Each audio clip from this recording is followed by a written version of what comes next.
The Buffalo Sabres playing tomorrow against the Utah Hockey Club, trying to string some wins together. Buffalo has won 3 of their last 4 games. The team was on the ice for practice today.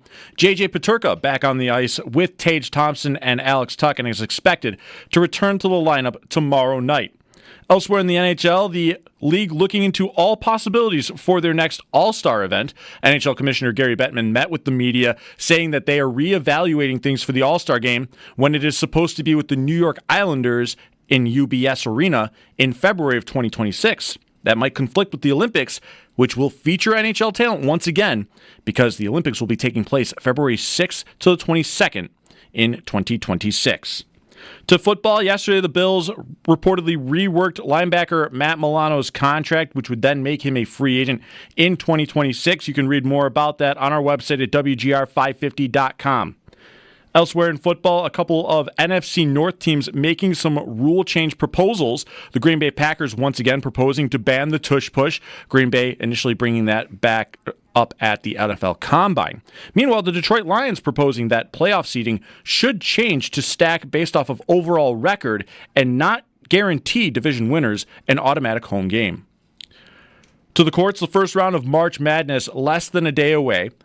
There are a few more playing games. On the men's side, 6:40 tonight, Mount St. Mary's takes on American for the 16 seed in the East region, while 11 seed for the Midwest gets settled at 9:10 tonight between Texas and Xavier. As for the women's bracket, their playing games begin today. Iowa State and Princeton at 7. UC San Diego taking on Southern at 9 o'clock for that tip-off. At your Paddock Chevrolet Sports Update, Paddock Chevrolet celebrating 90 years of business. I'm Derek Kramer. You're listening to WGR Sports Radio 550.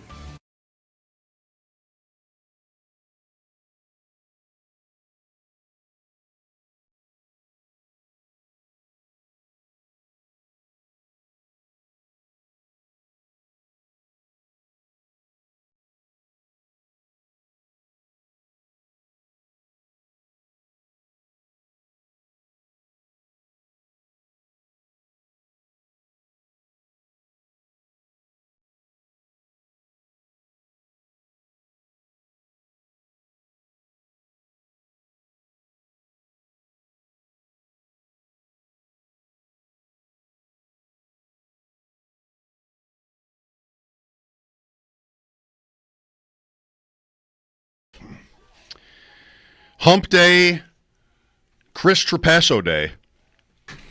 When I was rehearsing this morning like I do, at one point I rushed it and I was like, Trista Passo is going to be on. I'll have a very hard time not saying that at least once. Combining Trista Crick and Chris Trapasso into Trista Passo. In addition to what you just did just now, because you just said it. I enjoyed it. But I knew if I just, slipped up, it would sound like, a slip, and it would be embarrassing. It would be, on the blogs, be on Reddit, and I just wanted to get in front of it. Say, I'm going to say this later, not meaning to, but I have it in my head. The live chat on the stream is going to be all over this. Yes. He does have a new mock draft. Of course he does. And here we go. I can't not say it in this voice. Walter Nolan. Maybe new for Chris, but not new for our purposes. No, he's been around. Yeah, and that's a good reminder. Not that I needed to be reminded. I did think at one point today, what did I want to ask Chris about? I mentioned it on the show. I think maybe even was more than one thing, but that was definitely on the list. Nolan, 6'4", 300 pounds. Is he what is he? Is he run stuffing, Daquan Jones type, or is he a penetrator? What? Because I'm sort of partial to the big guy, so I'm curious to hear how Chris looks at those two. And Kenneth Grant is the guy I'm thinking about from Michigan. That's the big guy. That's the bigger guy. guy. The bigger guy. Did you see where he went? I did not. 43rd. Oh, okay. So Chris puts the Bills on Nolan over Grant, saying, get more explosive. Like the idea of a interior defensive lineman being described as explosive. We will talk to Chris later, and Trista, and Sam Panayotovich. A lot of tournament stuff today. Busy.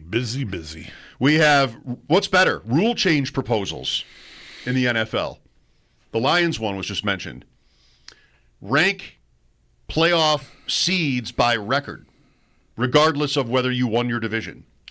Here are the Lions. You know, you might want to consider motives. You don't have to. It doesn't have to matter, but they were in a great division last year. They might think that's going to last a while, and they don't want to win 13 games and finish third. Yeah, they were in a spot. I mean, they won the game, so they got to stay home anyway. But the swing for them, which was what happened to the Vikings, was enormous. From one seed and a week off to going on the road for Wild Card weekend. That's what Minnesota ended up being faced with. So the Lions, maybe them generating this idea started, leading up to that, thinking, not that their coaches were sitting around complaining about it, but still, like, the organization would have felt like, man, that's a tough way up here to way down there. Like, that's a big swing for just one single result. But I don't know. I feel like this comes around every few years. Mm-hmm. Like, haven't we? I know the format's changed over the course of our show's lifetime here together, even more than once. The number of teams and whatnot, but now with 7 teams in and only the one bye, I don't know. I don't need more. I'm fine with the division thing. I don't need this to happen. I don't either. I don't want it to happen. I feel like the Lions. McDermott was faced with some of this when he complained about the tush push. But his team is a team that benefits from using that tactic. And so I thought there was, I don't know if altruistic is not a little too strong for just like a football idea, but like it was an honest observation. I still don't agree with the injury point because there's no data to back up that guys get hurt on that play. And Green Bay is making that point again today. But the Lions' other proposal is for automatic first downs on defensive holding and illegal contact penalties to be eliminated. And did you see the chart from your buddy Warren Sharp? Mm-hmm. They led the league in that stuff. They led the league kind of, there's a couple more teams at 23, but like the bulk of the teams are like 10 or more fewer fouls of that nature than the Lions have had. I think it's over the course of 2 seasons, if I saw correctly. I think it was 23 and 24 combined. Does that idea have any merit? No, because I'm glad I read a little bit more about it than just formulate an opinion based on the Lions' own bias. But I did see, and I did not make a note of who said this, but that unintended consequences could be a thing with that, right? Like, why does a defensive team, why do the Lions not like it? Well, it's 3rd and 15, and I get a ticky-tacky illegal contact foul or a defensive holding foul, which is a 5-yard penalty, and it's an automatic first down. Okay, well, what if I eliminate that? It's a little bit like the pass interference not being a spot foul and being limited to 15 yards. If you're beat for a touchdown, you're gonna grab the guy every time because it's only 15 yards. You're not getting it's not a 60-yard penalty. And I think the same on a smaller scale could happen if you eliminate the automatic first down. It's 3rd and 15. I'm just gonna grab you. I'm beat. I'm grabbing you. Yep. And I don't think I want that. That's going to lead to more fouls, longer games, just bogging it down. So I would guess here neither of these proposals make it, but especially this defensive foul automatic first down thing. I think there'll be enough people within that group that decide these things that are going to go, yeah, no. I think the pass interference one, it might be best if you had 2 different penalties for intentional or blatant and not. Like offsides in hockey. Do they still have intentional offsides in hockey? It's rare, but it does get called. I feel like in every hockey game, I see one that should be called. Mm-hmm. That was obviously intentional, but it rarely seems to be called. But, if that play you just mentioned, I just have to tackle you because I've got no other hope on this play. It's going to be a touchdown. Then I'm going to do it. And that maybe has more claim to be whatever it is, a 50-yard penalty, whatever that is, than when I'm just playing honestly. Because I have thought over the years that if I'm just sort of so many of those flags are really close calls or tough calls, and for that to be the equivalent of a catch is pretty harsh. So this is not on the table, right? And this would be more reffing. Right, like more asking for judgments. more judgment, and I don't know that I want that. Like in principle, like in theory, I get what you're saying. I even agree with it, but then I get to the part where I'm asking an official to make that, to differentiate that, and I don't think I want to do that. That'll lead to replay deciding that, and Space ref. No, make it all stop. We have another proposal to change overtime. The Eagles. Right, like make it like more like the playoffs, right? Not exactly, because you could still have a tie. I guess that's the only thing that would be different. But extending it to 15 minutes and guaranteeing that you get each team's going to get a chance with the ball. I don't need that either. I'm exhausted from changing overtime. I'm really, literally. I'm going to bed earlier because of all the energy spent on changing overtime rules. Well, when you need to remind yourself of what the rule is, which is the case, which is what was happening last year, because we even, I think at one point we're talking about the Philadelphia game or something, the Bills game, the Bills-Eagles game from oh wait, no, but that didn't happen. No, the Bills kicked a field goal. That's what. Oh yeah, okay, that's what happened. I remember. But it would have ended if they got a touchdown. Oh, okay. That I could do without that. I guess of the things we've already talked about, I'm not sure if there's any more ideas that are getting air. The overtime one is the one I'm most open to. I like the strategy element of the field goal versus the touchdown. Like 4th and short, field goal prolongs the game. You get the ball. I'm up 3 if I make the kick, but touchdown wins it. I like that. Anything. I mean, test me on this, but anything that brings out more of that, I like. I mean, that's one of the most interesting elements of the game is the game strategy and the theory and like, all right, well, what do you want to do here? And every situation's different, right? The teams and the conditions, whatever else. So I'm the Bills. I've got Allen. It's the first drive. The Bills, I mean, when is the last time they won an overtime game? That snow game against the Colts? Like, they've lost all these overtime games. But, one of these times they're going to get to overtime against somebody. They didn't play one in 2024. They get the ball. It's 4th and 2 at the 20-yard line, and they've got to choose. And hopefully they would go for it and use Allen and win, and score the touchdown, and win the game. Mm-hmm. All that is really always been fun to talk about. So I like this way because of the 3 points versus touchdown, right? Strategy stuff. I hear that. I just don't like that it's different. But that bothers me.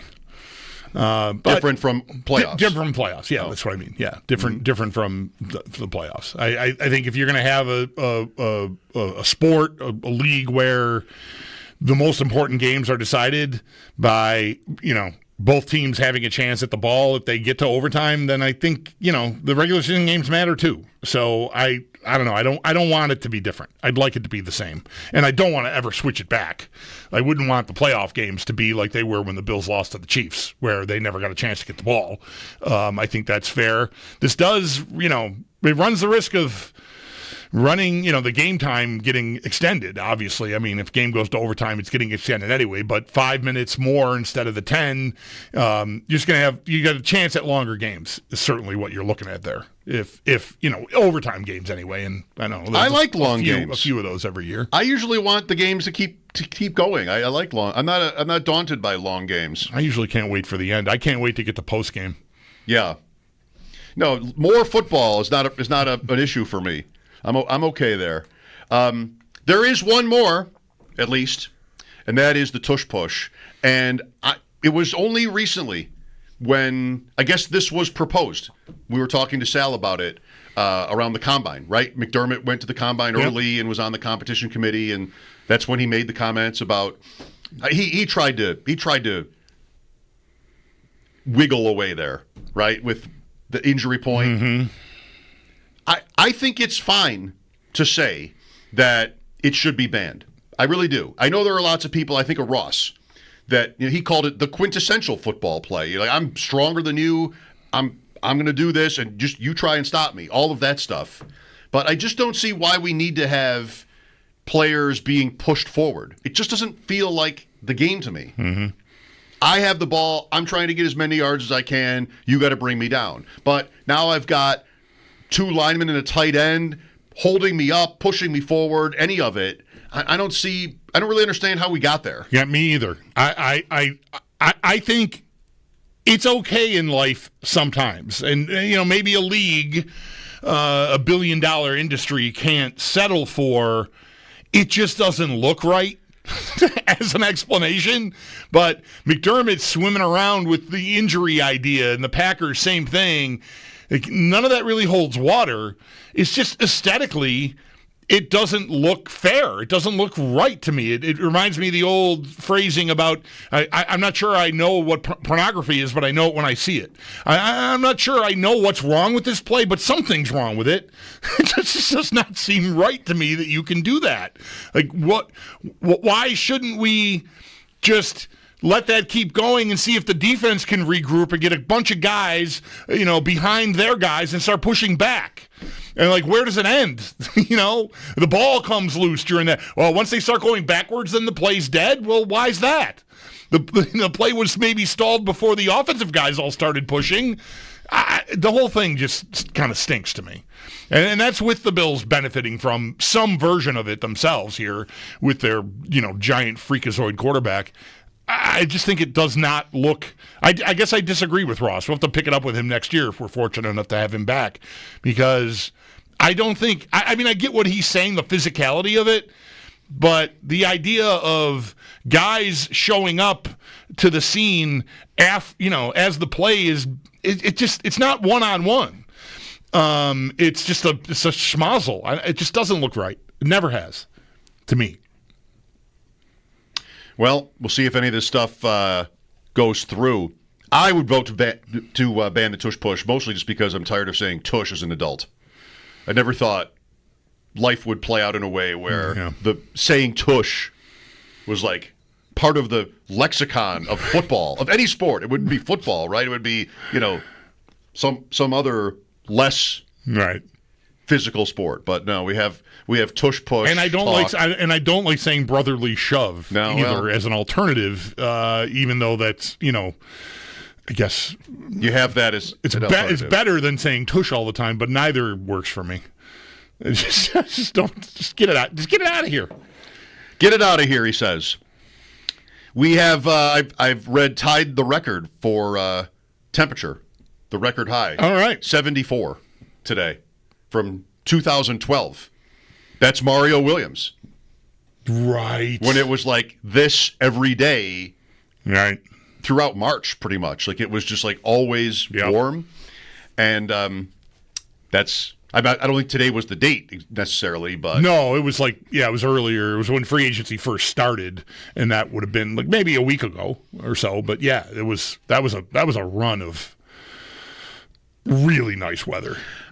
Everybody was enjoying that. Is it actually going to stay like this? I mean, are we into summer now? We were talking about that. And I was listening to a show driving somewhere that time, and the host was talking about how this was really bad for the fruit. And then suddenly I felt bad about it. It's like anything that you like in life, then you realize why you should feel bad about it, actually. You really shouldn't enjoy it. So it was bad for the fruit. I mean, a serious thing, but it was a memorable spring. We definitely don't have that question hanging here today with this nice weather, because the high temperatures going forward here, 57 tomorrow, after that 40, 42, 39, 47, 37, 39, 38, 35 to next Friday. Sounds like a good time for somebody to go to Puerto Rico. It does, and I can't wait to get there. Alabama's pro day today, when we get to Chris Trapasso talking about Milroe. Did you see what he ran? I saw what he ran. I saw what he was alleged to have run. I think I've seen it all. I saw as low as 4.39. I think that got debunked. But 4.4-ish, 4.45 maybe was an acceptable, which is still a tremendous time for a quarterback who's 6'2" and 220 or whatever he goes. So, if you could make that bet again, would you? Top 16 pick? I don't think so. We're not seeing it yet. No, I think I would push for just the first round, because I think that's That's sitting here now a few weeks after having made that bet. That feels possible, but still pretty unrealistic even. The consensus that I'm seeing is day 2 for him. So I would make the bet on round 1 right now over again. I don't know that I would go top half of round 1. I don't think a team, even if a team really likes him, I guess, they have to worry if someone else really likes him, but I don't know that a team is going to feel compelled to have to do it that early. So if I could have that back, I would just go, top 32. But whatever, we'll see. There's still time, too. And maybe this pro day will, pump them up. I don't know. That's the idea, I think. Second round quarterbacks, that is a really tough slot there. I mean, obviously there are Hurts. I mean, there are examples of guys who have made it from the second round, but you think about Levis, and others like it's sort of you're middling it as a team, and so it's fine as an idea. Like in theory, Dart, Milroe, whoever, Tyler Shuck, like a team picks them in the second round. They clearly, by doing that, are showing you they don't think they're ready to play yet. Like they'll have somebody else in place, and the quarterback will, develop in the back, whatever. But is it high enough draft capital for the team to feel that pressure to get them on the field? Like Malik Willis was a third-round pick by Tennessee and never, I guess, showed well enough. I mean, he did actually go to Green Bay and win a couple games for them last year, so his career is not dead. But Tennessee did not invest enough in him to ever get to that point where they, like, we got to see if this will work. Yeah, right. Yeah, they never found out that way. And they probably were obviously confident that he wasn't good enough. That's why they just never did that, and they traded him. But second round depends, I guess, who the starter is, and also, like, the stability in the organization. Because Hurts, that was an interesting pick. Because they had Carson Wentz, and they'd won a lot of games with Wentz, the Eagles. And they picked Hurts, and people were kind of baffled by that. But Wentz wasn't good, and that bore out. And then Hurts went in, and the rest is history, right? So those guys, I mean, they're not great prospects. He wasn't a great prospect either. Like, maybe it's comparable to these guys, to like Dart or Milroe. Yeah, I think it is. I think it. I liked Hurts. I remember not wanting him to go to New England at some point or another, because I thought, I'm an SEC guy. Like when I watch college football, that's what I watch. So I see usually a lot of these guys, and I admit, like, I'm not studying them. I just sort of crush on them. I watch them play on Saturdays and think, like, man, that's pretty. So it comes to be draft time, I think maybe some team is going to do what I did on Saturdays, right? I mean, I know that's a different process, but still similar enough. I like this guy enough to take a shot at him. But yeah, I think there is the running capability, the needing polish as a passer. I think that all sort of fits. And, same school if you want it, at least for part of the time. I mean, Hurts, bounced around a little bit. Oklahoma. Right. All right. Let's talk some tournament today with everything getting rolling here tomorrow, other than the play-in games that have already happened, and there are more later. Trista Crick will join us. We mentioned Chris Trapasso joining us from CBS Sports to talk NFL Draft. Late in the show, prime time, Sam Panayotovich, also with a focus on the NCAAs. Mike Schopp and the Bulldog here. Thanks for being with us. Trista next here on WGR. Never.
Chills, am I right? And we're off.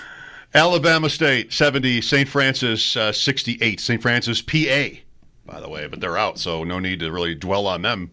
The Red Flash bounced. Then North Carolina. Flexing their big conference muscles. Oh. Sorry. To put it one way. What a hack. The tournament is here. Trista is here. We got a guest on the line, and I'm busting out big conference muscles. Trista, I'm so sorry. It's been too long, and there's no way to lead into your conversation with us. I kind of love it, though. I love us jumping into something that, like, where I already feel a little squeamish before my line even starts, you know? Where, like, I'm making a face and my eyes are doing that back and forth thing, like the meme that we all send to each other, a little stuffed meme. That's what I was doing before I heard the, hey, you're on. Well, I'm sorry that's the way it started. What do you make of this opening round of the tournament? If Duke comes in against either American or Mount St. Mary's, I'm getting this from Evan Abrams at the Action Network, if their line is minus 28 or higher, and the look ahead on both of those is in the 30s right now, it will be the first time in history the opening round has had 4 first-round matchups minus 28 or higher. What's happening? I think what you're seeing is just kind of the effect of, you know, the one and done, the NIL, and kind of the erosion of college basketball parity as a whole. Now, I don't think that there's that many super elite teams. Like, I don't think that there's a UConn that's going to go through this tournament like a buzzsaw like they did the last 2 years, right? But I think what you're seeing, though, is that the cream of the crop, they're a lot better than the teams that are barely squeaking into the tournament. Now, I probably would not take the favorites in any of those games, though. Like, it seems to me like kind of a recipe for disaster. We saw last year Auburn went down to Yale. I forget what that line was. If I knew it off the top of my head, I'd be a super degenerate. Sure. Yeah. Right. I just wouldn't take Duke to cover 30 when Cooper Flagg might not even be there, even though they've got a bunch of other guys that are really good on that team as well. I want to say up front, there's no chance you don't know all this stuff better than I do or that we do. But my instinct is the other way there. I think the point about how the top teams are like better than ever and the erosion in the middle, like you described, should logically mean that these are bigger blowouts waiting to happen. I mean, yes. No, that's exactly what I'm saying. That's exactly what I make of it. That was my point of why you're seeing these numbers be exactly what you're saying. Okay, is correct. That's what my point is as well. But all of that, you wouldn't trust it. I still wouldn't put my money on it. That's all I'm saying. Yep. But that is why I think you're seeing that, and the Ken Pom and all the nerd stats sort of bear that out in terms of how much better the elite teams are than the teams that are squeaking in. Yep, exactly. We're on the same page. It's another thing to keep in mind when you're doing the brackets, too, because people love to pick upsets. And maybe generally people try too hard to pick upsets, to, stand out, be different, and not just have the chalk, because I think people's instincts are that, like, it's just not going to be all the favorites. That's what the tournament is famous for. But, this year might be a year where you want to push back against that some because the best teams are just that much better. Yeah, and I'm trying to find out how many upsets there were. There were 9 upsets in 2024. In the first round? I don't know how many were in the first round. That's what I'm trying to get to as well. But, I mean, we saw the Yale upset. We've seen some 13s and 14s win these games in the first round, and that's not changing. It's just really hard to predict which ones they are. And I think if you're really into college basketball and you watched all of the conference tournaments, especially the little conference tournaments as well, and you kind of look at styles make fights, right? What I would say about that is this. If there's a small school that can light it up from deep, and there's another school that they're playing that is slow, plodding, methodical, it's really difficult if that team catches you by surprise if you're the chalky, 2 seed, and they shoot go crazy and shoot 8 threes in the first half, and now you've got to try to dig yourself out of that hole, and the nerves start to take over, and maybe you're not close to home, and maybe that 14 seed is close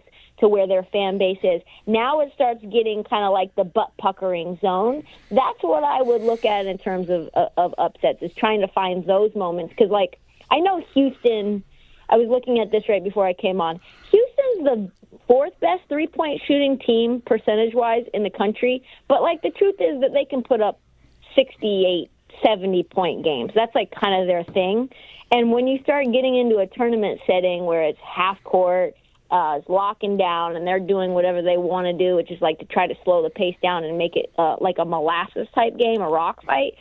Those teams like Yale that can shoot the lights out or the leather off the ball, they can catch teams like Houston by surprise pretty quickly, and it's hard for them when they're slowed down to try to figure out a way to change their style on the fly.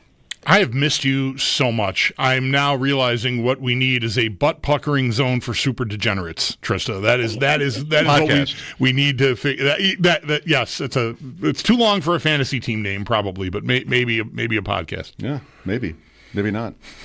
I like that. I like that. You want to know who's favored, right? That's good information. Like Colorado State is a 12 kind of game you're describing against Memphis, but they are favored as a 12, 1.5. Yeah, and that's, I think you kind of want to take, and we'll talk about the survivor pool that I put on as well at some point, I hope. Yes. But that's kind of like when you want to look at, if you're doing a survivor game, which is like you take one team every day and you can't ever use them again, is you look at some of those smaller spreads and dig into the numbers and say, okay, I'm probably not going to take this this team again, right? If I think that someone like Colorado State can beat Memphis, I don't think they're beating Derek Queen in Maryland. So maybe that's a great first-round pick that you're probably never going to use again. So it's a good opportunity to take a little bit of risks if you're going to take a high seed right then. Trista Crick on the West Her Hotline. So who do you like in the end? I like Florida. And I say that with a lot of trepidation because here's what historically can happen is when you win your conference tournament and you've been good all year, that doesn't necessarily mean, and sometimes it's the reverse in terms of correlation, in terms of how well you're going to play in the tournament as a whole. And Florida's been amidst a lot of drama. Remember, their coach, Todd Golden, was accused of all kinds of gnarly stuff right in the beginning of the season. We didn't know if he was going to get fired. And I want to say Florida won like their first 11 games. So they haven't really looked back. So I like them as a team. They win the SEC. Their offense is legit. I think it's the best offense in terms of KenPom in the country. Yep, it's the best offensive rating team in the country in the top 10 defense. So I like what they do. I like, obviously, Duke if Cooper Flag is healthy. I think Gonzaga, I don't think they're going to win it all, but in terms of a Final Four possibility, I think Gonzaga is somewhat underrated, right? Like they're ninth best in terms of KenPom, but then you look at where they're at in the bracket and you're kind of scratching your head in terms of why they're an 8 seed. Why are you an 8 seed when KenPom says you're the ninth best team in the country? What is the answer to that? Quad 1 wins. They don't like the schedule. They don't like the conference that they're in. Okay. Haterade. Why is North Carolina in it, right? Like you look at the guy who let North Carolina in, and he stands to make some money from that in terms of his affiliation with the school. So I like them just in terms of a sleeper team. Who else do I really like? Can I be honest with you? I still believe in UConn a little bit. Like I'm a prisoner of the moment, and I just can't let them go. And I know they're not that good, but if they beat a team like Florida, which they'll play, I think, in the second round, now they've got the path they have the 1 seeds pass, which sort of changes everything. So I still like Dan Hurley and I like their team, and I'm hoping that they prove some doubters wrong because they haven't looked good pretty much all year. But I think we're going to get some chalk, right? Like I think Tennessee has a chance to go deep. Alabama has a chance to go deep. I'll tell you who I don't believe in are the Big Ten schools. I don't believe in Michigan State really at all. I don't believe in Wisconsin really at all. And I don't really believe in Purdue. I've kind of been Purdonting for a while now, even though they went to the title game last year. So, yeah, and like obviously, I never believe in the schools that don't do well, right? Like I think Auburn, as good as they look, they always look good, don't they? Like Houston always looks good, and then all of a sudden we're like, oh, I didn't even make it to the Elite Eight. Like, oh, okay. So I kind of go off of historic stuff as well. Same thing that you could say for Coach Calipari. I don't believe in Coach Calipari no matter what team he's coaching. I don't, whether it's Kentucky, whether it's Arkansas. Oh, and I also believe in St. John's. I think they're really tough. I think they're going to take, even though they're 2C, I think they're going to take some teams, people by surprise. Pitino, Calipari in round 2, or even Bill Self. I mean, that's pretty heavyweight stuff right there. Good story. And Pitino versus Coach Cal. That remember, that's that Louisville, Kentucky. Mm-hmm. For so long, we've seen that matchup. A bitter rivalry. The people who put together the bracket, they were thinking with their big brains on that one. You want to mention your pool? Yes.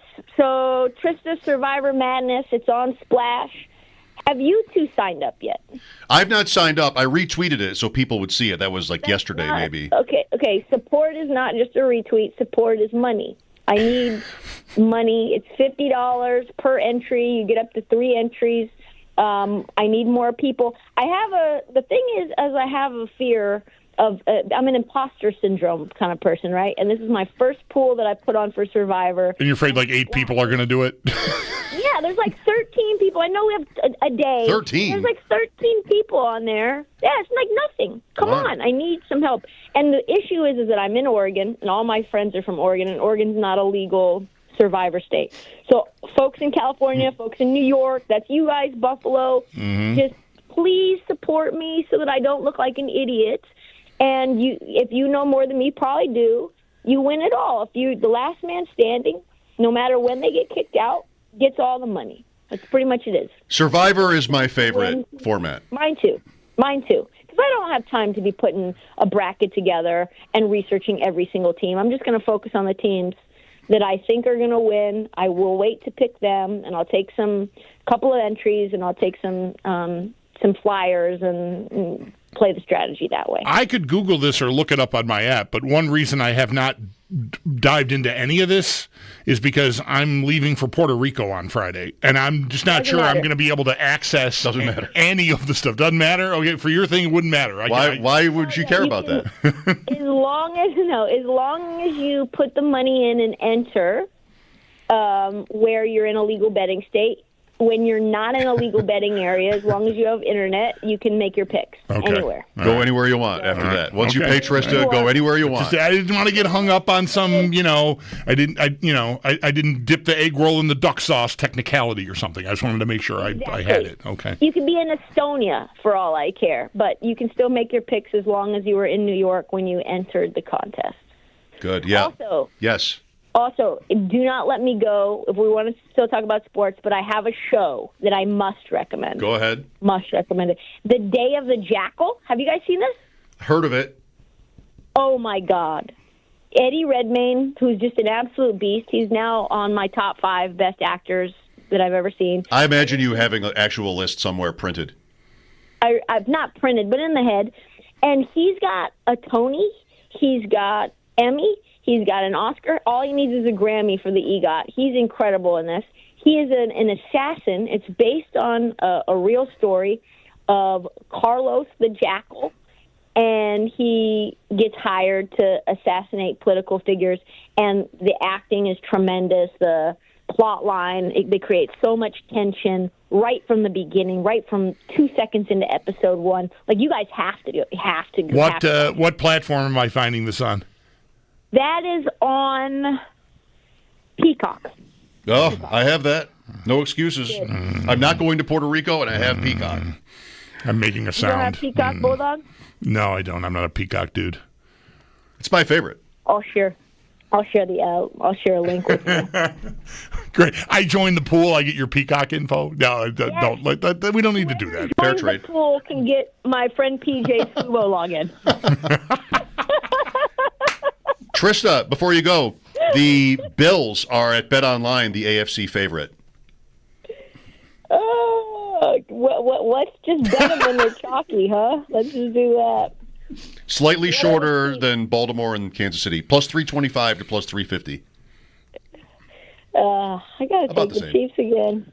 About the same. I got to take the Chiefs again. They are in a better spot. I just need to see more, really. Like, I'm not, like, so impressed with the off-season moves that have been made. Like I was talking to you, I think, offline, Schopp.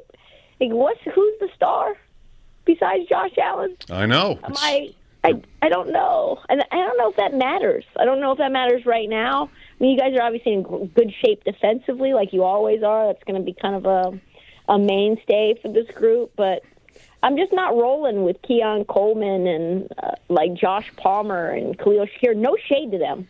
But you're just not wide receiver ones for me. I get it. It's how I felt last year, and it's tougher to feel that. It's tougher to stand there this year because last year happened, and they were as good as they've been pretty much. So they showed that they can win a lot of games in that state, and it makes it tougher for me to like sort of doubt them, right? Not that I want to, but the issue is like regular seasons versus postseason, and I think there's some tension when it comes to the regular season with the wide receiver one. They want a lot of targets.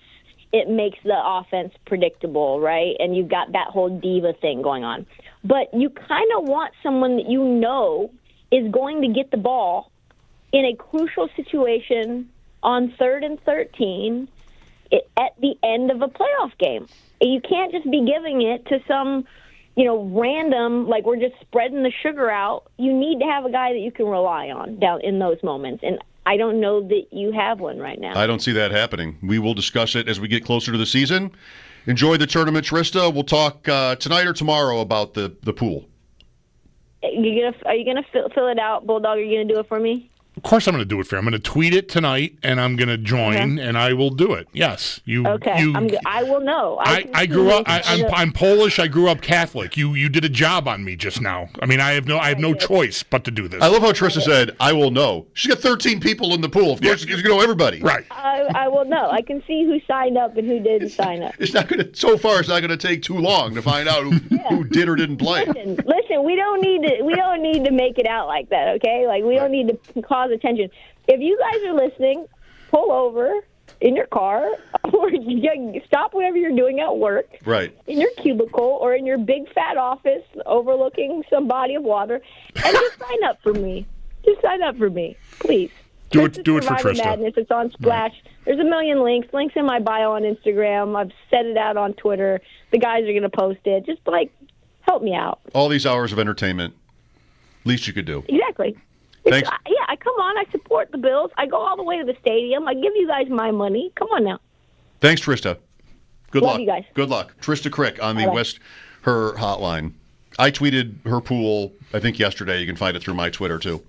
Chris Trapasso coming up at 4 NFL Draft. Mike Schopp and the Bulldog here, WGR. Broadcasting live from the Just Call Jed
For a game against Utah tomorrow night.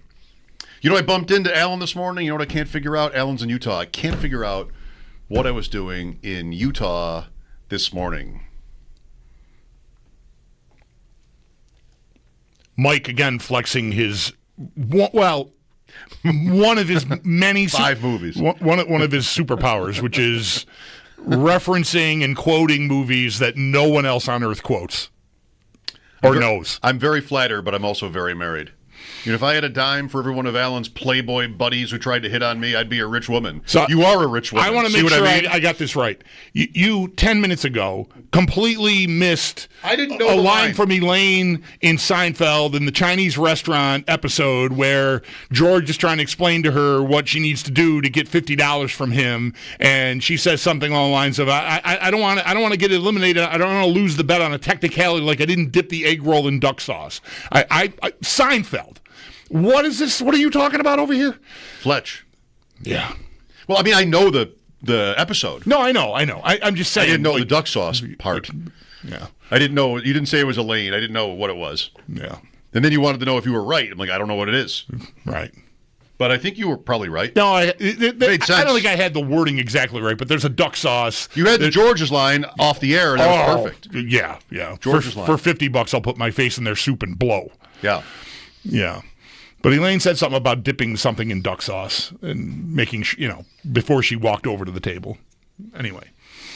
Yes. That was a good one. The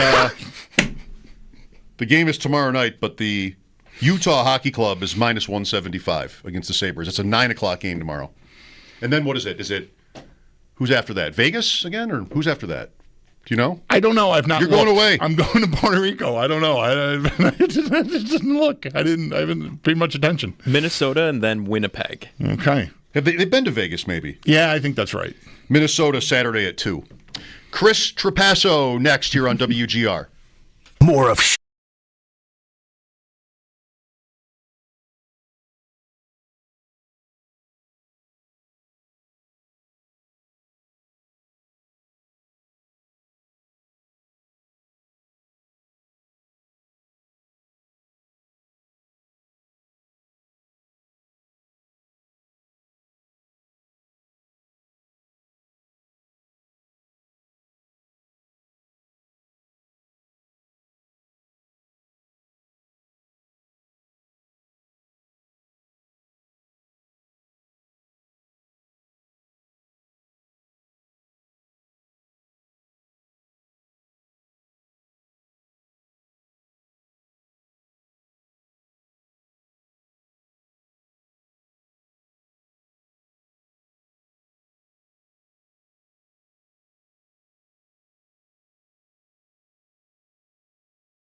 Buffalo Sabres playing tomorrow against the Utah Hockey Club as they try to string some more wins together. They've won 3 of their last 4 games. The team, meanwhile, today taking the ice for practice. J.J. Peterka back on the line with Tage Thompson and Alex Tuch, and Peterka is expected to return to the lineup tomorrow night. Elsewhere in the NHL, the league looking into all possibilities for their next All-Star event.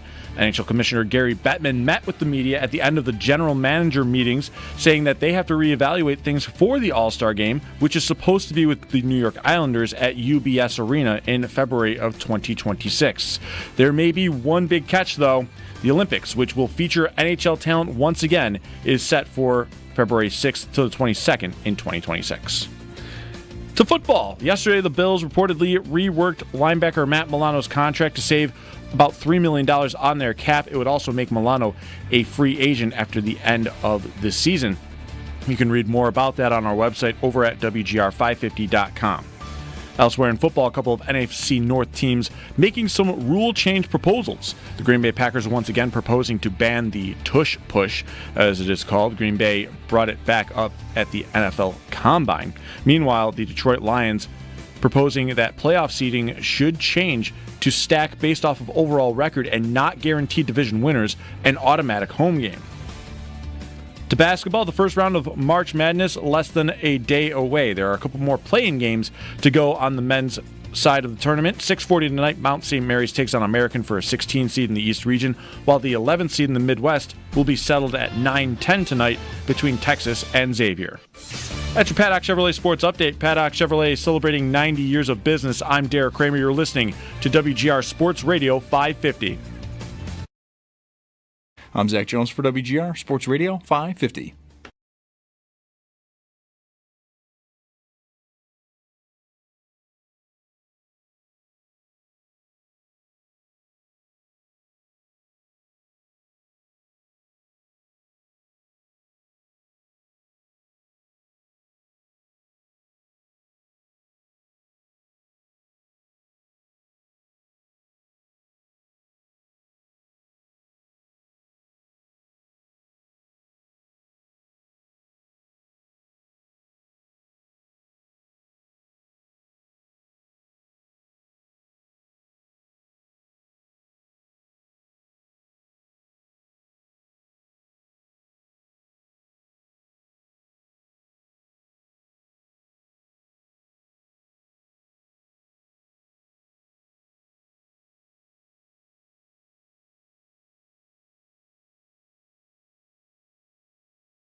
That guy was funny.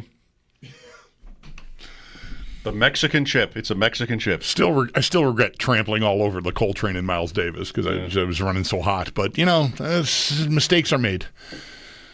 Yes. We don't get to go back and edit. That's a long time ago. Yes. Chris Trapasso joins us Wednesdays as we lead into the NFL draft. Still a little bit more than a month away, but no rush. I mean, Chris, right? You've got more mock drafts to do, more analysis. We're just going to sort of relax and it's not exactly relaxing. You're doing a lot of work, but, enjoying this time of year, getting the most out of it. How about that? And I like the fact that the draft this year is April 24th. We've had some like April 29th. Ways back, it used to bleed into May. I'm just doing evaluations and mock drafts every week, a couple of one-off articles here and there. But just getting the scouting reports and the grades done, it's a fun but very tedious time for me on the calendar. What do the pro days do? They must, they will have some effect on mock drafts, on sort of the overall here. We had Alabama today. Was it yesterday we were talking about Tet McMillan and Arizona, Emin in South Carolina. So we're right in that time of the season here. How can a pro day, work for or against a prospect? Well, I think first off, everyone knows, the scouts know, I know, you guys know, that the pro day numbers when it comes to 40-yard dashes can be a little bit fudged. So you have to kind of go into them with a grain of salt. Like last year, Michael Penix's workout was like the most athletic quarterback we've ever seen, and I don't know if he's that type of talent, just to use a recent example. But it can do a lot because we had so many of these prospects, top-tier guys, decide not to work out at the combine. So to get a general sense, like if Ted McMillan was running in the mid 4.5s and close to 4.6, it would be a red flag. We see Jalen Milroe today. I saw a few. I don't know what the official was, but a few of his 40-yard dash times in the high 4.3s. It can certainly change things, but I think the biggest value in the pro days are the mid to late round guys that just pop on the radar because they have a 40-inch vertical, or they run, they're a tight end and they run in the low 4.5s. They have a great 3-cone. This is like a fun time for me to peek at some of these pro day numbers and figure out, hey, maybe I should watch that guy and get an evaluation on him because he might actually get drafted. Yeah, maybe Sean Dolak from UB is an example of this, right? Like, not even invited to the combine, runs 4.5 at his pro day, and I'm seeing reference to, scouts, teams saying I had him as an undrafted guy, and now he's like a 5th round guy for us. So that that's quite a step. The thing I wonder about is how dramatic is it? Because like Milroe today, right? I don't know about. I saw 4.39 too, but I also saw some other 4.39 also, just to make sure I wasn't throwing an unnecessary digit on the end of that time for you. But like teams have watched him play in the SEC and run away from cornerbacks and get the edge on very talented elite level defenders. Like they know he's fast already, right? Like I don't know how much does the time really matter for a quarterback? I don't think it matters a ton, but we know this. We have a front row seat to this in Buffalo, that the athleticism factor at quarterback is more vital in the last 5 to 10 years than it's ever been in the history of the game. So I think teams are paying attention to that more. But what you're really describing is kind of a right up my alley, a nerdy draft term to like not double count something. Where if a guy looks really fast on film and then he runs 4.29 at the combine, if he's a receiver, you don't like boost his speed score in your scouting process anymore. And yes, Jalen Milroe does look extremely fast. I think, if anything, and we probably talked about it right post-combine, it just proves that he's not slower than expected. Right. Like, okay, he looks fast, and there's guys all the time that edge rushers that look really bendy on film and then they have a terrible 3-cone, or a wide receiver that looks like he can go up and get it and he has a 30-inch vertical, things like that. So for Jalen Milroe to be across the board, high 4.3s, probably low 4.4s, now we know that he truly is quantifiably an elite-level quarterback prospect in terms of athleticism. So you can confirm the priors, right? Because in my head over here all day I've been thinking, fast man runs fast, film at 11. Like, okay, what are we doing here exactly? But I get it. I appreciate your taking the question. Oh, I mean, of course he would. Of course he would. Chris Trapasso with us here on the West Her Hotline. Let me ask you about McMillan, who I referenced before, the pro day at Arizona, the consensus wide receiver one. Not unanimous, though, Chris. What are your thoughts on him and how excited the market is for him, the teams come draft day? Yeah, he's an interesting guy because he's not the modern-day get excited about his separation type wide receiver. Now, I don't think he's like Keon Coleman level of inability to get open, but that's really not his game. I think he's right in between, somewhere in between these two players of T. Higgins and Drake London. And Drake London was a top 10 pick as the quarterback situation got better in Atlanta. He started to produce, but the first couple years were not great. After the catch, he's great. Contested catchability, that's all what McMillan gives to you in a bigger bodied frame. There are going to be reps, though, against higher caliber athletes at corner where you're like, wow, this guy just cannot shake anybody. He can't get open. So I think for as much as he's different body type than any of the other top wide receivers in this class, he'll have to be utilized in a little bit more of an imaginative way. Like we were kind of banging the table for Keon Coleman to be kind of moved into the slot at times.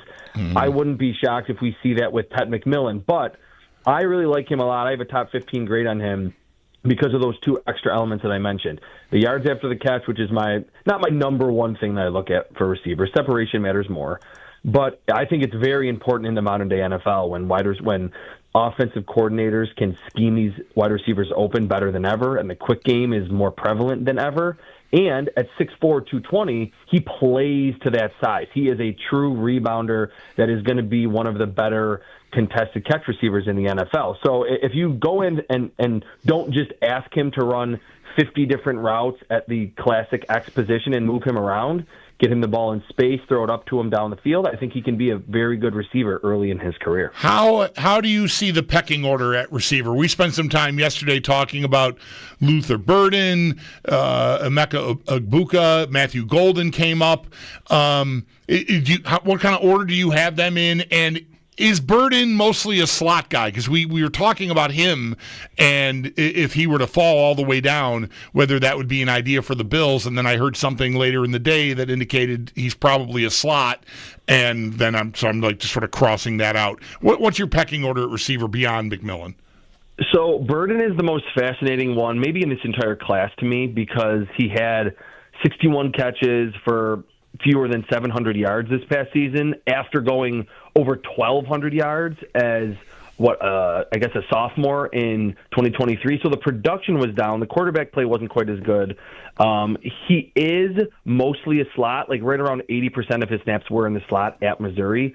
But I think everything that I mentioned with Ted McMillan, Burden is like a better ball tracker. He's not going to jump over you, but he can find it over his shoulder, the back shoulder, and is really good after the catch. He's kind of in that range of like Randall Cobb to DJ Moore to me. And the fact that he's just turned 20, or he's about to turn 22 in December, he's one of the younger wide receiver prospects in this class and produced at a high level, like I mentioned, 1,200 plus yards in 2023 at 19 years old, I think, or at about to turn 20 years old in the end of that season is really impressive. He ran in the low 4.4s at the combine. He is mostly a slot, though, so it feels like it would be a little bit redundant for the Bills. But I think if this makes sense, of the top-tier wide receiver prospects, I think Luther Burden is the most underrated of that group.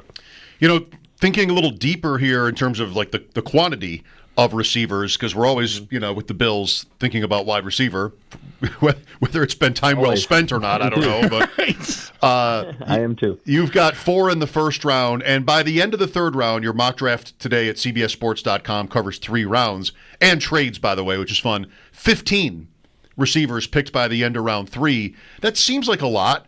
This has been a year where wide receiver not gets panned, but is compared negatively to recent years. Mm-hmm. But rounds 2 and round 3, I see a lot of names, including one, by the way, Aya Manor from Stanford, that we talked about yesterday. I think he's interesting. You have him early third. Yeah, so what's a good way that you kind of frame that is that it has been panned as a wide receiver class as not being as good. But I think that's just because we don't have the super marquee names at the top. There's not a Jamar Chase. There's not a Malik Neighbors. I probably said that before, so I apologize for that. But if you're of the thinking, if you're a GM or you're a fan and you're like, you know what, let those teams pick the first-round receivers. The hit rate is not quite as good as you would think. I want to pick a wideout in the second or third round. This is still a pretty good draft for that. I don't know if we're going to get DK Metcalf, A.J. Brown, Deebo Samuel, but I think there are plenty of names like who Bulldog mentioned, Egbuka, maybe Matthew Golden slips into the second round because he's a little bit smaller. Jaden Higgins is a really fun name from Iowa State who reminds me a lot of Cortland Sutton and can certainly play on the outside. He's big. He tested very well. Not big after the catch, but the routes are good at like 6'3" or 6'4". Isaiah Bond from Texas didn't quite run as fast as Xavier Worthy, but still ran sub 4.4. There's a lot of names, and that's why I put so many in my mock draft in the second and third round that feel just ripe to be picked on day 2. And when you're a second or third round receiver, I think the teams want you to come in and play right away and be essentially a full-time player. And if the Bills go in an opposite direction with the first 2 picks, it wouldn't shock me that if there's a receiver available that they say, look, this is our second pick in the second round, and we know that this is still a very important position on this team. Yeah, I was just going to ask you, like, how would you assess their need there? Because not that I don't necessarily mind that Holland's left because I think, I'd like guys that are going to be more productive to be on the field as much as he was on the field. But it does sort of open a hole. Like at the time they signed Palmer, this was the same day, eventually later that evening, I think we learned Hollins was going to New England as a free agent. So they get Palmer, and I'm thinking, okay, there's my Cooper replacement. I'm set, and I'm assuming they'll bring back Hollins. But now Hollins is gone. And so, I'm not looking to draft a blocking wide receiver, far from it. But I wonder how you would assess their need overall right now. I don't think the need is huge, and just very quickly on the blocking receiver. Emeka Egbuka might be the best pure blocker in the class if you want to really zero in on that, and he's a bigger body.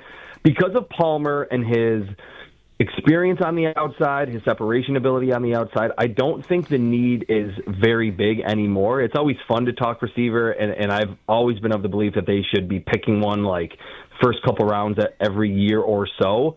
But I think, for as much as I get it that you kind of want to shy away from the slot guys because you have Khalil Shakir, you have Curtis Samuel, but I don't think it's something that the Bills should stay away from completely. I've been of the belief this draft process that although they should have all the right to be still in belief of Keon Coleman, I think they need to kind of plan ahead and draft an insurance policy if he's not the guy, whether he stays on the perimeter or they try to move him around and he's a big slot.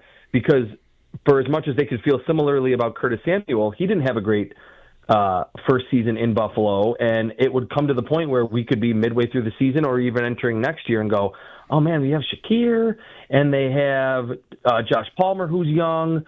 Who else do they really have in the wide receiver room? So it wouldn't be, to me, a bad decision, even if a Luther Burden fell to them, that they picked him just because he's mostly a slot receiver. So I don't think it's a huge need, but I think the Bills should certainly come out of this draft with a cost-controlled, younger player at that position.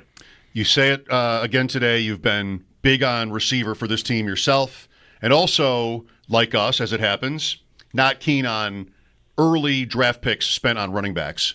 Or even first-round picks.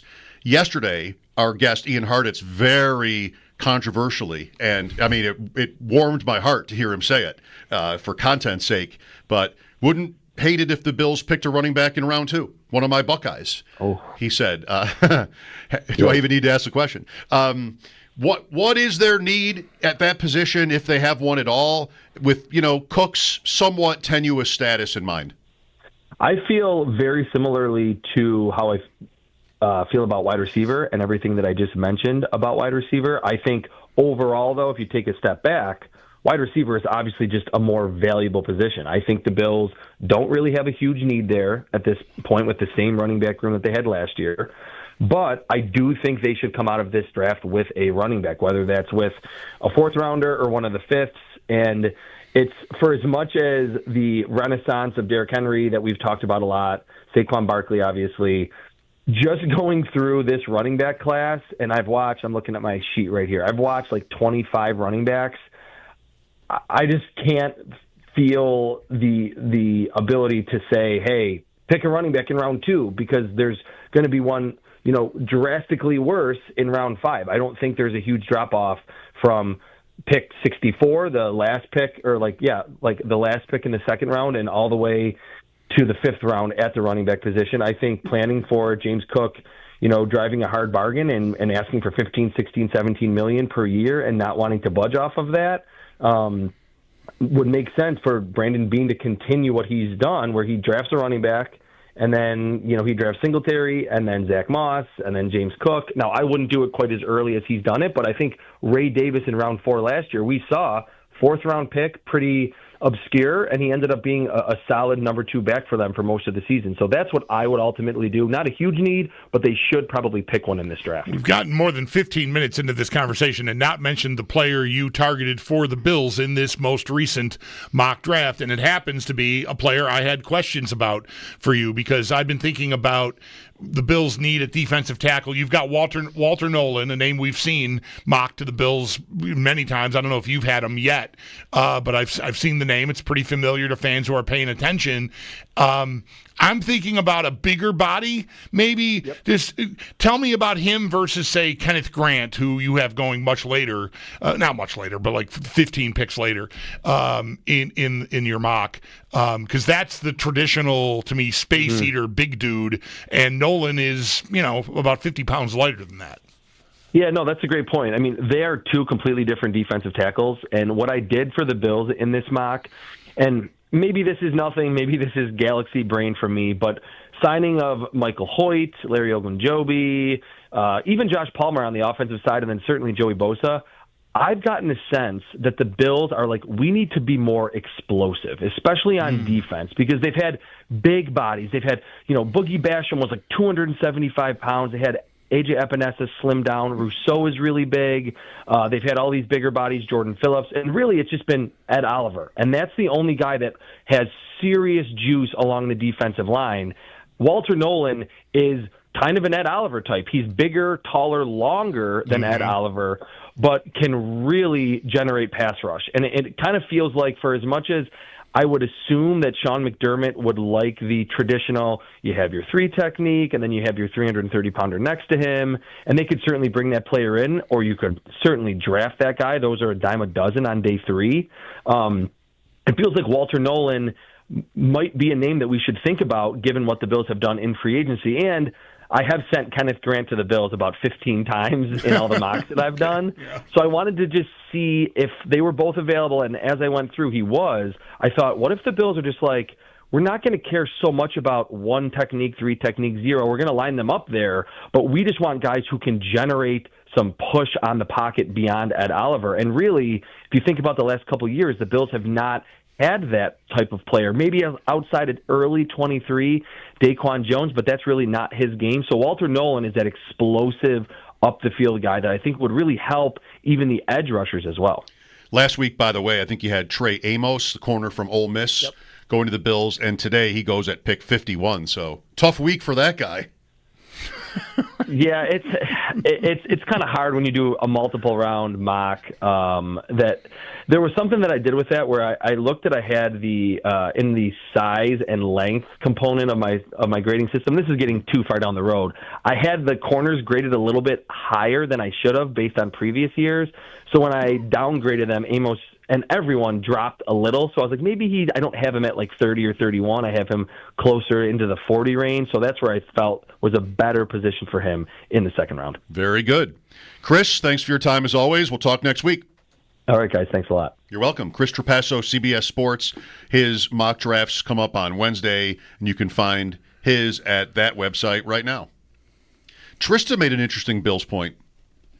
And we have the draft. I mean, we can keep going on this subject. It's that time of year. But she made an interesting point about the Bills and their chances this year. 803-0550 for your calls. We'll do that as we continue. Sam Panayotovich joins us on his way to Vegas, I think in the morning. But he and Joe Ostrowski with Bet Sweats will be in Vegas for the start of the tournament. That's about the best you could do. So maybe the best time to go is like pretty good this weekend. I've never been there for the tournament. I've been there for football, and it's a great day, great weekend. But this is probably better. Mike Schopp and the Bulldog here, back after the update on WGR. Never miss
The Just Call Jed Studios. Injured? Call Jed.com. WGR Sports Radio 550. Now, Paddock Chevrolet Sports Headlines. Sabres play tomorrow against the Utah Hockey Club. J.J. Peterka expected to be back in the lineup. Meanwhile, a pair of other forwards, Yuri Kulik, Josh Norris, remain out due to injury. Face-off for Sabres and Utah tomorrow night, 9 p.m. The NHL looking into all possibilities for their next All-Star event. NHL Commissioner Gary Bettman saying that they're reevaluating the All-Star Game for February of 2026. The Olympics are in February 2026 as well. They will have NHL players returning to Olympic play for the first time since 2014. As for the Bills, yesterday they reportedly reworked linebacker Matt Milano's contract. You could read more about that on our website. Sal Capaccio has more at WGR550.com. Elsewhere in the NFL, the Vikings reportedly rolling with J.J. McCarthy at quarterback. They will not be entertaining any more discussions with free agent quarterback Aaron Rodgers. This per Kevin Seifert of ESPN. March Madness, a couple of playing games still to go before the first round begins tomorrow. Mount St. Mary's takes on American at 6:40. Texas and Xavier at 9:10 tonight.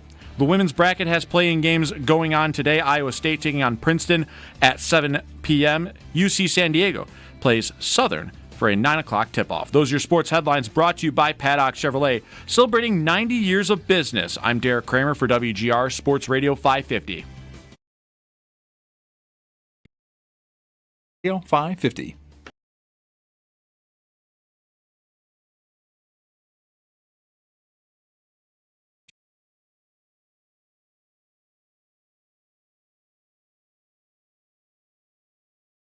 WGR Sports Radio 550.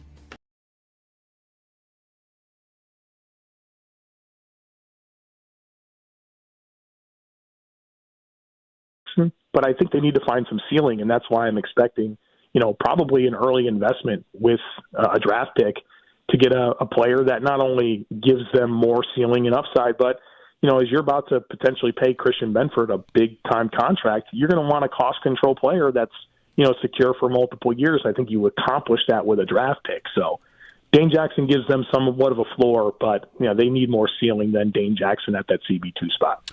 Joe Marino this morning. Mike Schopp and the Bulldog here on WGR. Phone lines are open, 803-0550. Thanks for listening and or watching on Twitch and YouTube. We're on every day now. You can see us. It's got to be amazing. Yeah. Right? Sure. It's got to be amazing. Yeah.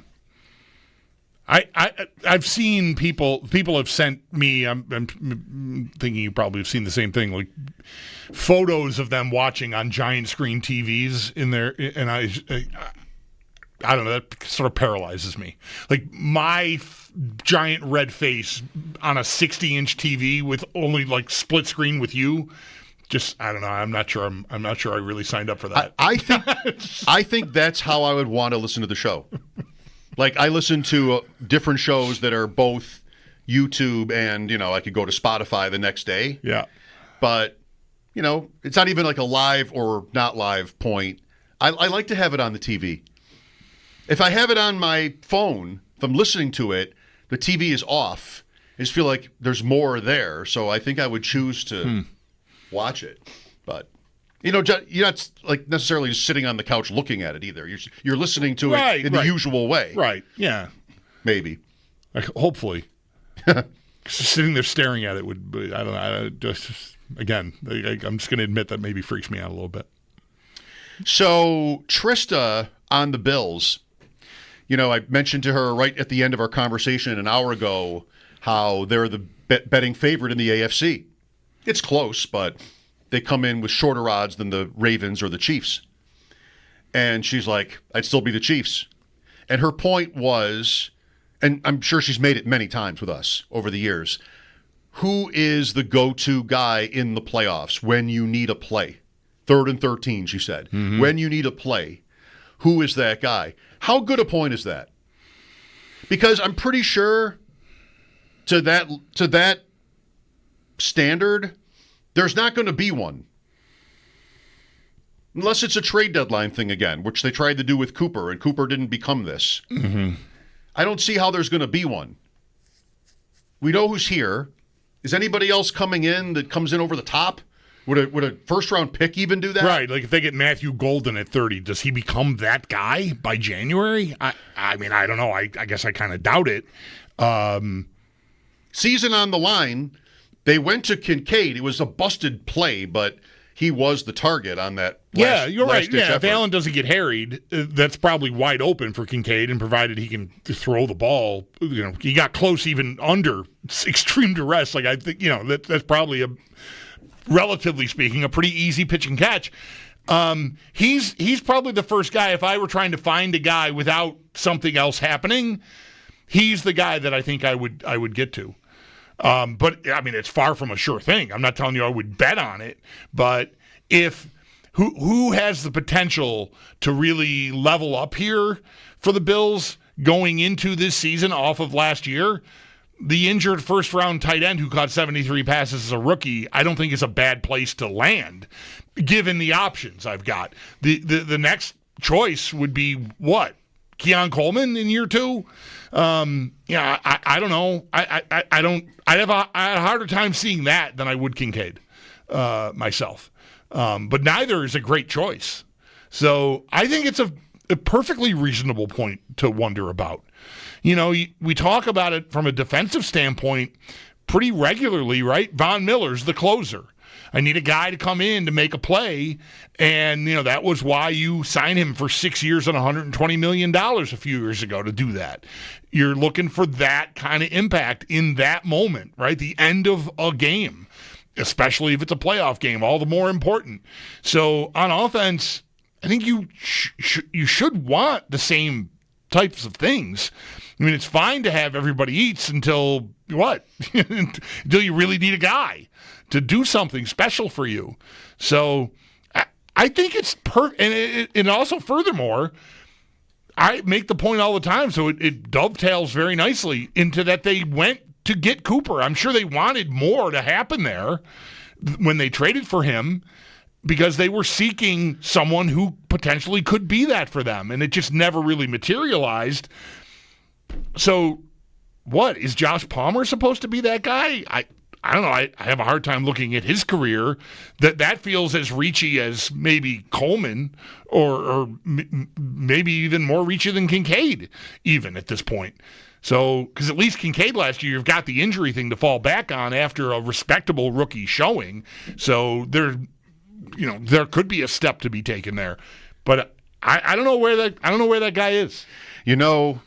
How right is this? Thinking about the whole, the 5 years in the playoffs, I want to say the one guy Allen has had that lived up to this threshold, go-to guy that came through in the playoffs, is Davis. I mean, it's not even really Diggs. Diggs had a couple of good playoff games, but he was none of his best games were playoff games, right? Like he was okay or he was down. Davis, even other games in spots, but of course, quintessentially in Kansas City, game is on the line, and numerous times Allen went to Davis, and Davis delivered for him, got open, made the play.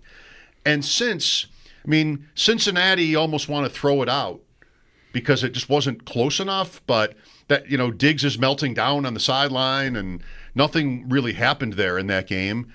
Then you have the 2 Chief losses where when it came down to it, Diggs dropped the ball, right? And just he didn't have him. He didn't have any Shakir a little bit. There was that one crazy cool touchdown pass to Shakir, the left front against the Chiefs at home in last year in the 23 playoffs.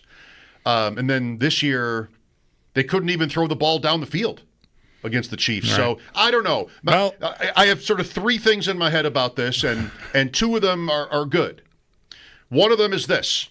That, okay, you have the same season, and you've got the same team, and you didn't need a star receiver to win the division again and make the AFC Championship. Then what? Then what? If it's the same regular season, why wouldn't it be the same playoffs? Then what happens? Okay, that's right. But I also think of the playoffs as sort of like 1-game samples, and play them again, and maybe somebody comes through, you get a stop. You win. Yeah. And so there's that too. And then there's also, like, they were just so capable last year. I said this earlier or yesterday. Like, I guess I said it to Trista. It's hard for me to not assume they can be really good again without whoever this star is supposed to be. Yeah, it does, it's easy to get sort of feeling like you're all over the place. I'll tell you what I thought of as you're talking about that, the guy who came through for them being Gabe Davis in that divisional round game back after the 21 season. That maybe should give you hope that, because he's just a guy. He's not special, Davis. His career tells you that. He had that day. So any one of these guys, it might come down to them being willing to do it. I don't know if they got to be forced at gunpoint to push the ball down the field, or maybe it's just that there's nothing there since Diggs and Davis left, and that's where we ended up last year. But the fact that Davis was capable of doing that tells me Keon Coleman could be capable of doing that. Dalton Kincaid could be capable of doing that. Curtis Samuel could be, keep going down with Josh Palmer. Any of these guys could have that day. It's not, it doesn't maybe take that much. And I don't mean to undersell what Davis did that day, but the last touchdown, there was nothing elusive or brilliant about it. He ran up the field and cut towards the goalpost, and the DB just that was it. So maybe I need a little more from the team they're playing. That would help, I suppose. But I don't know. How badly do I need someone better than what I've got if Gabe Davis is the guy that came through in the playoffs? I got 5 guys that could be as good as Gabe Davis, I think. There's got to be something to be said for actually doing it. I don't want to – you're right about that one play. I don't want to take anything away from him. He did really help the Bills in the playoffs, not just that game. He had, 7 playoff games, 2 as a rookie, he didn't catch a pass. So what's that? But the first playoff game of his career was Indianapolis. He went 4 for 85. Remember the end of the half? Sidelines. He was big, tremendous on the sidelines. And that was a tough game for them. That was not an easy win. So then the game against New England, 2 for 41 and 1, blowout. Then 8 for 201 and 4, historic stuff against Kansas City. The Miami game in 23 with Skylar Thompson as the Miami quarterback. Davis, 6 for 113 and 1. That's a 3-point win. Diggs in that game, he had a big play, 7 for 114. He produced in that game too. Cincinnati, Davis 2 for 34, Diggs 4 for 35, and then maybe Davis was injured. Oh no, they're both gone. Right? No, the 23 season Davis is injured. Davis didn't play. Diggs played the 2 games. The Steelers and the Chiefs combined for 10 for 73 and 0. 3 for 21 against the Chiefs, Diggs. So I don't know. It's a fair point. That they are they going to have the guy who you can really count on in that moment, with Allen. Not counting him. I know going into last year when we talked about this, and I'm sure we will do a lot more of it like we're doing right now, I sort of expected someone to emerge. And no one really, Shakir led them in receptions, but it didn't become that. It didn't become that guy. And I thought that would happen. Just naturally. There would be, because, everybody eats sounds great as a mantra. And I'm glad that, everyone is in agreement in the room that, we I'm not worried about my plate being full and all the yada yada, all the, camaraderie stuff. But the way the sport usually works is someone emerges. There's a guy that becomes, he's killing his guy and the quarterback's going to find him. That's it. And that never really materialized last year. They really did all sort of take turns, and it was almost always modest. Donald's with us. Hi, Donald. Hey, how you doing? Good. Appreciate you taking my call. I just want to say that Gabe Davis did have a good game. He was reliable, but we got good receivers now. And it's up to Joe Brady to call the right plays to get these receivers involved in the game. We can't wait to the end of the year to get the receivers involved in the game. We have to get them involved in the game from the beginning of the year. And if we get them involved in the beginning of the year, by the time the end of the year comes, it should be like clockwork with Josh Allen. They should have a rhythm going with Josh Allen. Sorry, Donald. I was going to say they were kind of a victim of their own success, maybe. Like they won and won and won. They won a lot of games easily. They didn't really need to throw and catch up. You had a couple games like that, but it really was never so important that from a week-to-week standpoint during the season that they do this, and you think maybe it cost them in the end. Yes, it cost them in the end. If they would have got the receivers a little bit more involved in the beginning of the year, especially Curtis Samuel. I love Josh. That's my dog. I was born and raised in Buffalo. But he missed the throw at the end of the game to Shakir. He missed the throw at the end of the game to Curtis Samuel. If you hit them throws, we beat Kansas City. That's why if they would have been involved in the beginning of the year, they would have had a better chemistry at the end of the year. That's all I'm saying. Got it. Thanks, Donald. Appreciate that, Donald. Yeah, Samuel, I think, was hindered maybe significantly by injury at the beginning of the year, but the point still holds in general, I think. It's the daily reminder that Curtis Samuel exists that I need. Like, I just really never think of him. We talk about this every day. I never think about Samuel. It'd be great if it somehow became Curtis Samuel, who's really also never been this player in his career. Right. For all his talent. Getting connected with the fans brought to you by Northtown Kia, Western New York's #1 Kia dealer. Shop online at northtownkia.com. Is it sort of how this lines up for you? The Bills, the playoff losses, and like sort of the style of everything. Callers talking about play calling and certainly the roster. Is Trista right? Do they need a stud? And if they do, what do they do about it at this point? Mike Schopp and the Bulldog, thanks for listening. This is WGR.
feel like in negotiations and talking, these guys, more than any other team, really felt like they really wanted me here, and it wasn't just throwing an offer just to, throw something out there. It felt like they really made an effort to get me here, and I'm happy I'm here. I was really nervous about making a decision. Had no idea what I wanted to do probably until 20 minutes before. It was a lot of contemplating between a lot of different things, a lot of different paths.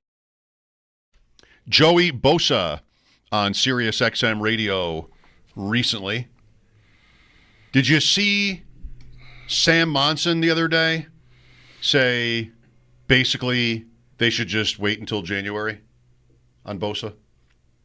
His actual tweet was, quote, honestly wonder if Joey Bosa should be put on some sort of load management program designed around having him healthy and cooking in January.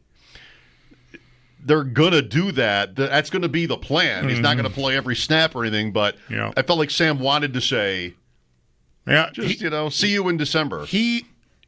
No, it wasn't him. The day they signed him, that night, his partner, Steve Palazzolo, was the one who had the first person I saw with the bubble wrap line, like bubble wrap until January. So I'm not surprised to hear that. I thought when you brought up Sam, you were going to reference his talking about elephants playing football. I don't know if you caught any of that on don't know that. Social media last night. I don't know that one. Yeah. Elephants playing football.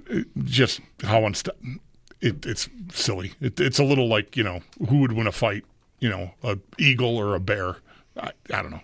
Or what would you rather fight, an eagle or a bear? Just who could stop an elephant? People are, I get 11 silverback gorillas. I think I got a chance. He's like, the elephant is going to plow through there, bro. Maybe I'll have to look that up. Yeah, don't. It's defense, but maybe like Bosa is that stud, like Von Miller was intended to be. But it's the point we were on was really more just like a receiver, right? Mm-hmm. Guess it could be a running back. It was Barkley for the Eagles. It was, they have A.J. Brown. I don't know. There's no set rules here. Do the Bills need a stud? I mean, if they do, they're in tough because it's mostly past free agency, and I don't know how you get one at this point, other than trade your draft pick or draft picks for somebody, like what the Metcalf trade was, if that's maybe still out there for somebody. Mike Schopp and the Bulldog here at 803-0550. We'll look for your calls again right after the update. This is WGR. More of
Radio home of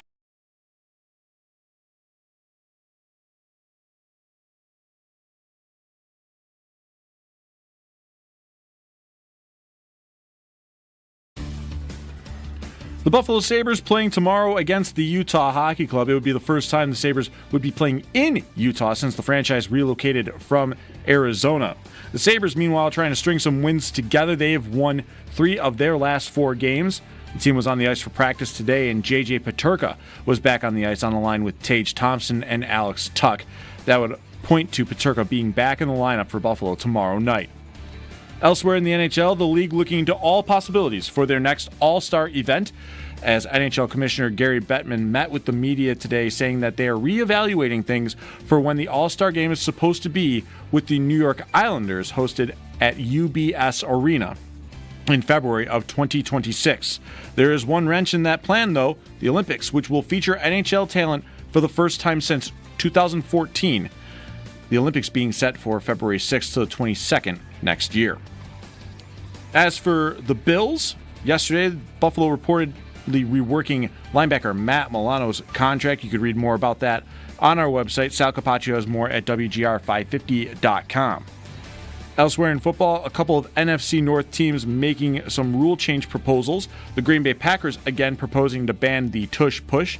Meanwhile, the Detroit Lions proposing that playoff seeding should change to stack based off of overall record and not guarantee a division winner an automatic home game.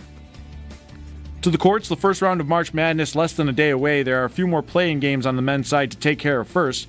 6:40 tonight, it's Mount St. Mary's taking on American for a 16 seed in the East region, while an 11 seed in the Midwest will be settled at 9:10 tonight when Texas and Xavier tip off. That's your Paddock Chevrolet Sports Update. Paddock Chevrolet celebrating 90 years of business. I'm Derek Kramer for WGR Sports Radio 550. Jones for WGR Sports Radio 550.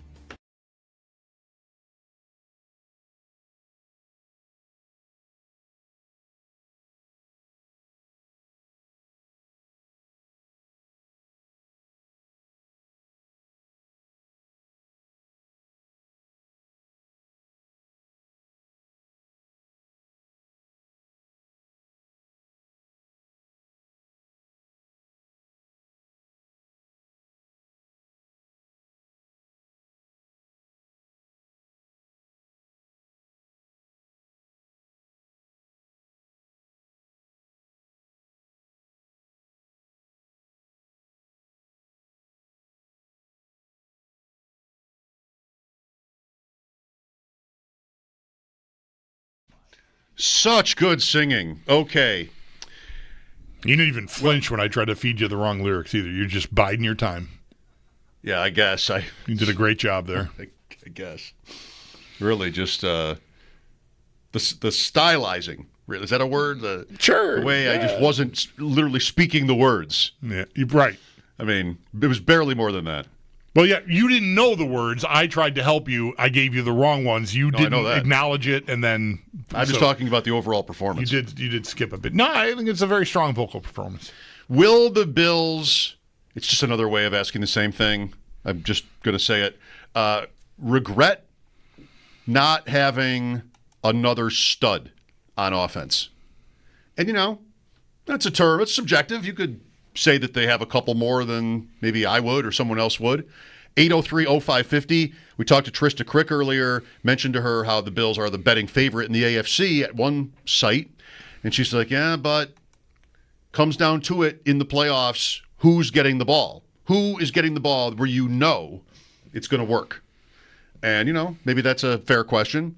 Lines are open for your thoughts. We'll talk to Sam Panayotovich in an hour with a focus on the upcoming NCAA tournament. You want to talk draft, too? We did some of that with Chris Trapasso earlier. It's just like a permanent one for the next month and a little bit. If you have a favorite idea, a least favorite idea with the draft in mind. Let's go to Tom here. Hi, Tom. Good afternoon, gentlemen. Can you hear me? Yeah, we got you, Tom. Go ahead. Got you. Your man at work needs help.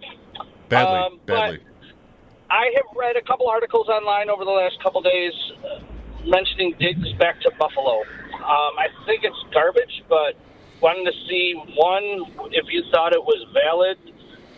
Two, if you think it's a good idea. I'm not into revolving door relationships, so I'm not in favor of it. But I wanted to hear your take on it and just see if there's any legitimacy to it. Well, you could help me by answering a question if you're prepared to answer. Where articles? I mean, are we talking about Adam Schefter, Benjamin Albright, or are we talking about people on Reddit? No, nothing as legitimate as that. But they are coming through into my phone. I've had three headlines over the last 2 days that Diggs put Buffalo Bill stuff back up on his Facebook page.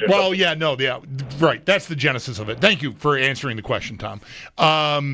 He restored Instagram, and there's Buffalo stuff there. I think there's a 0% chance it happens, and not so much because of the relationship souring enough for them to trade him away and eat $31 million of dead money on their cap last year.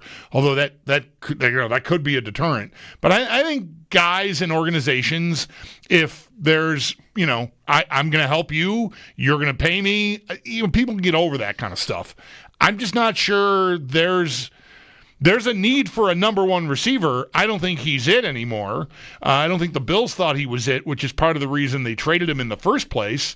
And he was fine in Houston, but then he suffered an ACL injury. I just don't know what I'm looking at there.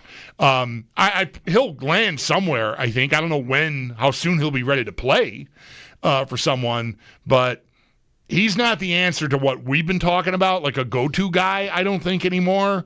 And so that's why I would say no chance. It's not because of any sourness on either side. Although, again, that could be something, but I wouldn't worry about that as much as, is it worth doing? Almost at any price. I'm just not sure it fits. Yeah, I feel like it's mostly a non-starter, this idea. Just what happened, the roster they have, his injury, money. Like, there's just too many strikes against for me to think it will happen at all. You said Monday you'd give it 0%, and then Sal said I wouldn't give anything 0%, but maybe point something. It's okay. I'm doubling down. I said 0% again just now, and I'll say it again. Every time it comes up. I just don't. Fine. I'll be wrong if there's a chance and it actually happens. I don't see it. I don't think it fits at all. I wonder about him, Amari Cooper, Keenan Allen right now. And there are other guys, Brandon Cooks, guys that are at or around 30, where they've probably all played their best football. Keenan Allen would top this list for me for what he did last year. Maybe he goes back to Chicago. I don't know. But I hear nothing about him or Cooper. Like, how does it end up? Cooper's not going to get that $15 million. I don't think so. Deal anywhere, is he, at this point? Kupp got it. I mean, Kupp got money that I didn't think he'd get out there. At least the billboard, right? It's 3 for $45. I haven't seen a breakdown of what it really is over the weekend, but I'll bet it's more like 2 for $20 or something, and then a walk away. But I'm just guessing. I've not seen that broken down again. But yeah, I think you're right. I think Cooper. Maybe last year, whatever went, wrong here. I mean, he just didn't produce in an offense that was crying out for a guy to come in and produce. And maybe the film tells a story. Maybe scouts all watched that and just went, like, yeah, he's not a dude anymore. That's not to say he won't be in the league and land somewhere, but I don't think he's a dude anymore. He didn't look like a dude when he was here. Thanks, Tom. One thing I'd like to talk out is the AFC. Can you see the Bills being better than they were last year? I don't think I can. Record-wise, how good they were, I don't think I really can. Division's better. Division can't be worse. I said that last time, and you said, well, why not? Division was so bad. It's just like probably there's some regression there. I think it'd be really tough to have a better season than the one they just had. It'd be very hard for the division to not be better. May's a year older. Miami, they started last season healthy too, and then it derailed. But, maybe they have some better luck, so they're better than they were last year. The Jets, I think, will be pretty much the same. I maybe even worse. I don't know. Like Rodgers wasn't very good last year, but he's better than anything Justin Fields has put together for any week over week for any kind of a career. So they could still be terrible, but yeah, wins and losses wise, considering how much you want to ding them for the good fortune with the turnovers. To some extent, I think you have to acknowledge that there is some good fortune baked into that, and so if you don't get that, can you overcome it some other way? Maybe they were plus 24, but right? Still 13, right?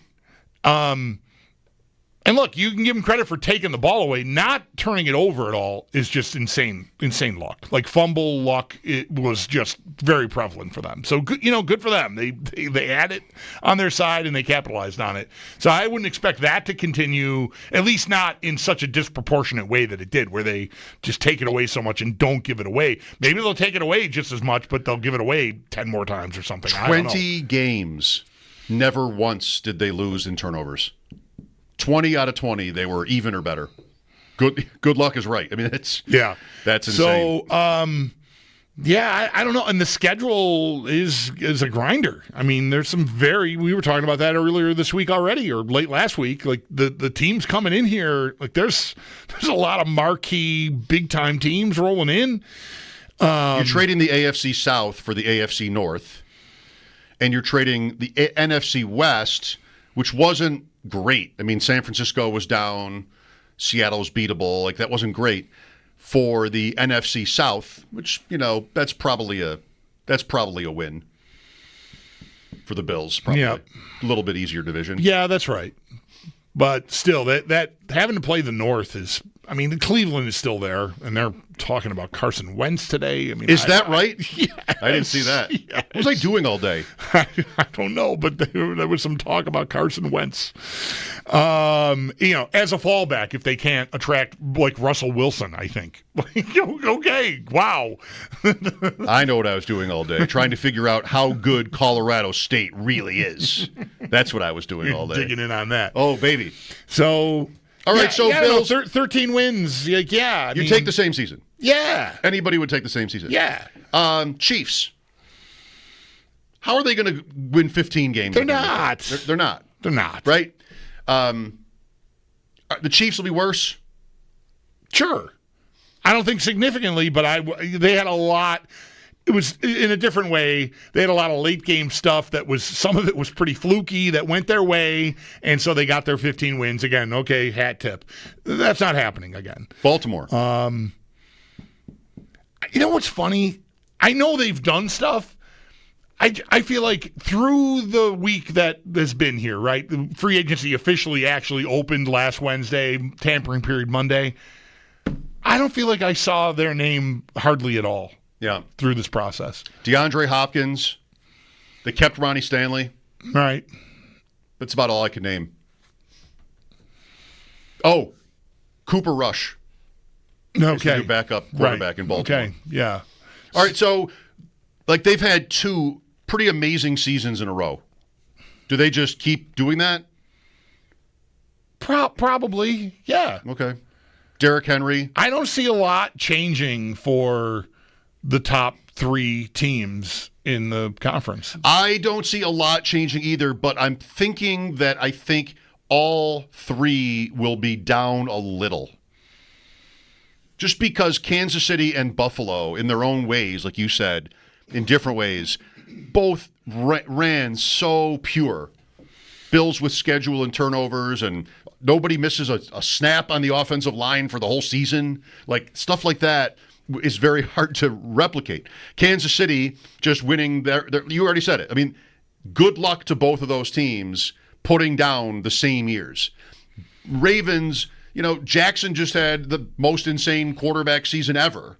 That's not going to happen again. He's basically had Allen won, but he's basically had 2 MVP years in a row for the seasons. Come on. I mean, he's great, but things happen. He's been hurt other times. Mm-hmm. I think all 3 of those teams will be, it's not even saying much, will be really challenged to have the same years or better. Then what do I have? We had the conversation maybe last week about the 8 teams that almost feels like they have to be drawing dead. Right. Or seven or so teams. We included the Texans in it. The entire AFC South. Somebody wins that division and goes to the playoffs. But who's good? Houston would have the best chance of being good. Can Tennessee be a good team? No. Can Indianapolis or even Jacksonville, can they be actually good teams this year? Jets, Patriots, Dolphins, Browns. That's 8. Raiders, maybe a little bit of a chance. That's 9 teams-ish in the conference. It's only 16. They're only 16. And 7 make the playoffs. And we named 3 before. There's only 4 more. And they'd be Cincinnati, Pittsburgh, the Chargers, and the Broncos.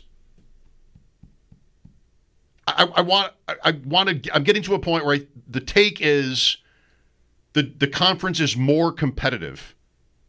But saying that, if the bottom teams are still really bad, then that might not show itself. That's what happened last year. You had how many teams in the NFL? 8 or 10 teams win 3 or 4 games. Right. So it was all stretched out. You had 15-win teams. You had the Vikings at second place, won 13 games, I think, right, or 14 games. So yep. Yeah, there were 3 14 or more win teams in the NFC. Washington still won 13. It was heavy. Like Miami is a team that's, was outside that I think could be, a team to consider as a wild card contender anyway. I sitting here today, it would surprise me if they're not in that mix. Like I might expect a year from them, not unlike the year before when they took it right down to the wire against the Bills. That I still think Miami has that in them. And it probably is a big year for them, because if they don't have that kind of year, it might be over. For the coach, yep. Like I think they got to get back on the horse big time here, and that includes Tua staying healthy again and all of it. Last stand for Tyreek Hill probably at this point. There's a lot riding on them, and I don't know if they're up to it, but I think that there's still enough talent there that I think they would rate. So maybe they take a spot away from a Denver or a Chargers or a Pittsburgh or somebody. I don't know. But there's kind of room for all of them. If these other teams we mentioned that we think are bad are going to be bad. Well, that's what 7 playoff teams last year: Chiefs, Bills, Ravens, Texans, Chargers, Steelers, Broncos. So the Bengals take a spot. If the Dolphins are competing for a spot, I don't know, room for they're going to have to displace one of those teams. Right. Okay. But that's it. To me, that's your pool. 9. I do not believe in Indianapolis at all at this point. Forget the Jets. I'm down on the Jaguars. Maybe I'll be wrong about that. Maybe they'll overtake Houston, because I think Houston's vulnerable. They're losing guys. Dell's out. Diggs is done. With that, he's a free agent anyway. I guess they could bring him back if they choose. Christian Kirk. I don't know, man. So yeah, I think you got 9 teams that I could see making the playoffs out of the whole conference. Is all I'm saying. Yeah, we're just kind of realizing, if we didn't know already, that haves and have-nots in the AFC, like it's been. The trap is ever with the NFL thinking that Mm-hmm. And that's what's unsettling. Is odds are probably one of these assumptions we're making will be wrong. At least one. New England gets there. Drake May, Travis Hunter. Jacksonville with their new coach. Mike Vrabel. Yeah, right. One of these, I kind of like the Raiders idea. One of these teams, at least, will not be what we think. And that can be the top teams, too, the other way. Yeah. I still think the bottom for the elite quarterback teams is the middle of the conference. It wouldn't be like a healthy Josh Allen team is not going 6-11 or something like that. But, 9-8 might be possible if you have injuries and randomness, and the division's better and the schedule is harder. So I'm sort of listening to an argument for an underdog in the AFC, because I think the most meaningful thing would be that the top 3 that have just been in their own league here almost for a couple of years, there's some slippage eventually that would be coming. But, Allen, Mahomes, Jackson, they're still all in their 20s, and why does that have to happen? It doesn't have to happen. Barring any of them getting hurt, which has not. Jackson's had his moments, but Allen and Mahomes so far have been, they're just always there. And that could happen at any time. It stands to reason to expect at some point. There's no predicting it, but one of those dudes is going to get wrecked at some point. I mean, they're playing pro football. Even Tom Brady missed a whole season at one point. It happens. Careful here. Michael, you there? Yeah. Okay, good. Hello? Hi, you're on the air. Go ahead, Michael. Yeah. Okay. I think that the Bills are going to end up bringing back Amari Cooper, but nowhere near for $15 million a year. Why do you think this? Well, because number one, Amari Cooper. The reason Amari Cooper didn't play well is because he was hurt. Okay, the same as.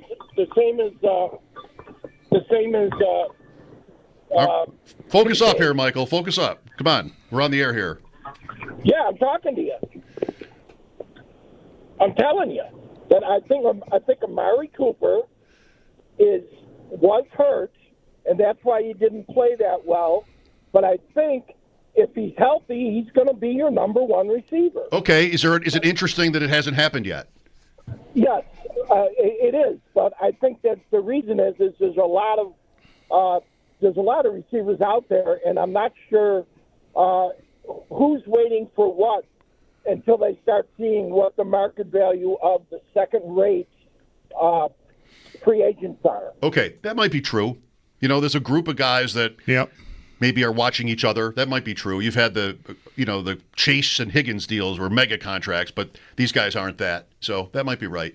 I hear nobody saying this about Cooper. I've got a source in the Matthew Berry piece from the Bills saying that they think he might be washed. That isn't hurt.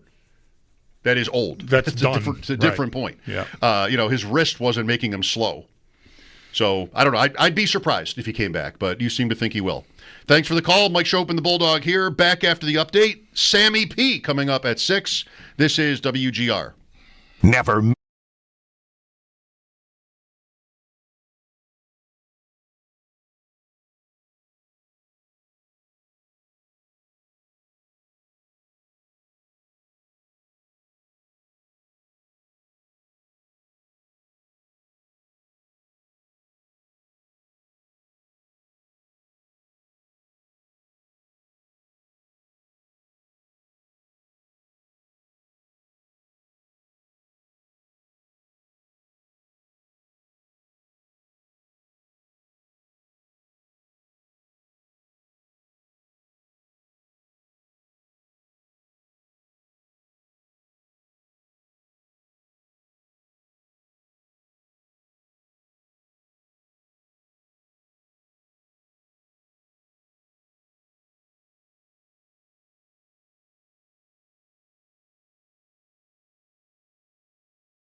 Sabres play tomorrow against the Utah Hockey Club. JJ Peterka back to practice and on a line with Tage Thompson and Alex Tuck.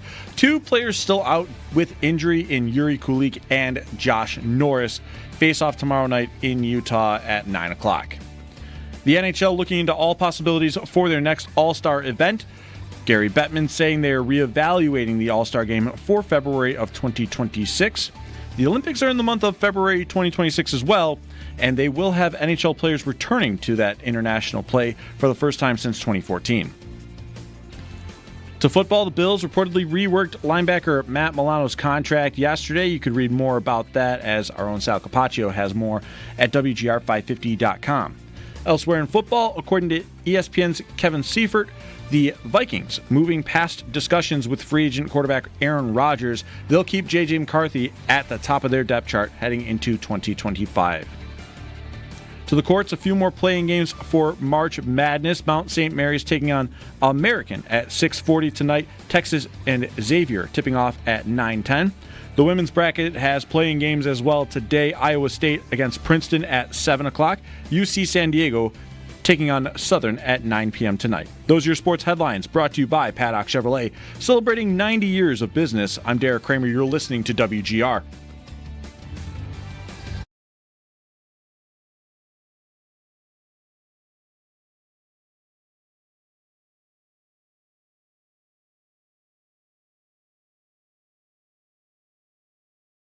WGR Sports Radio 550.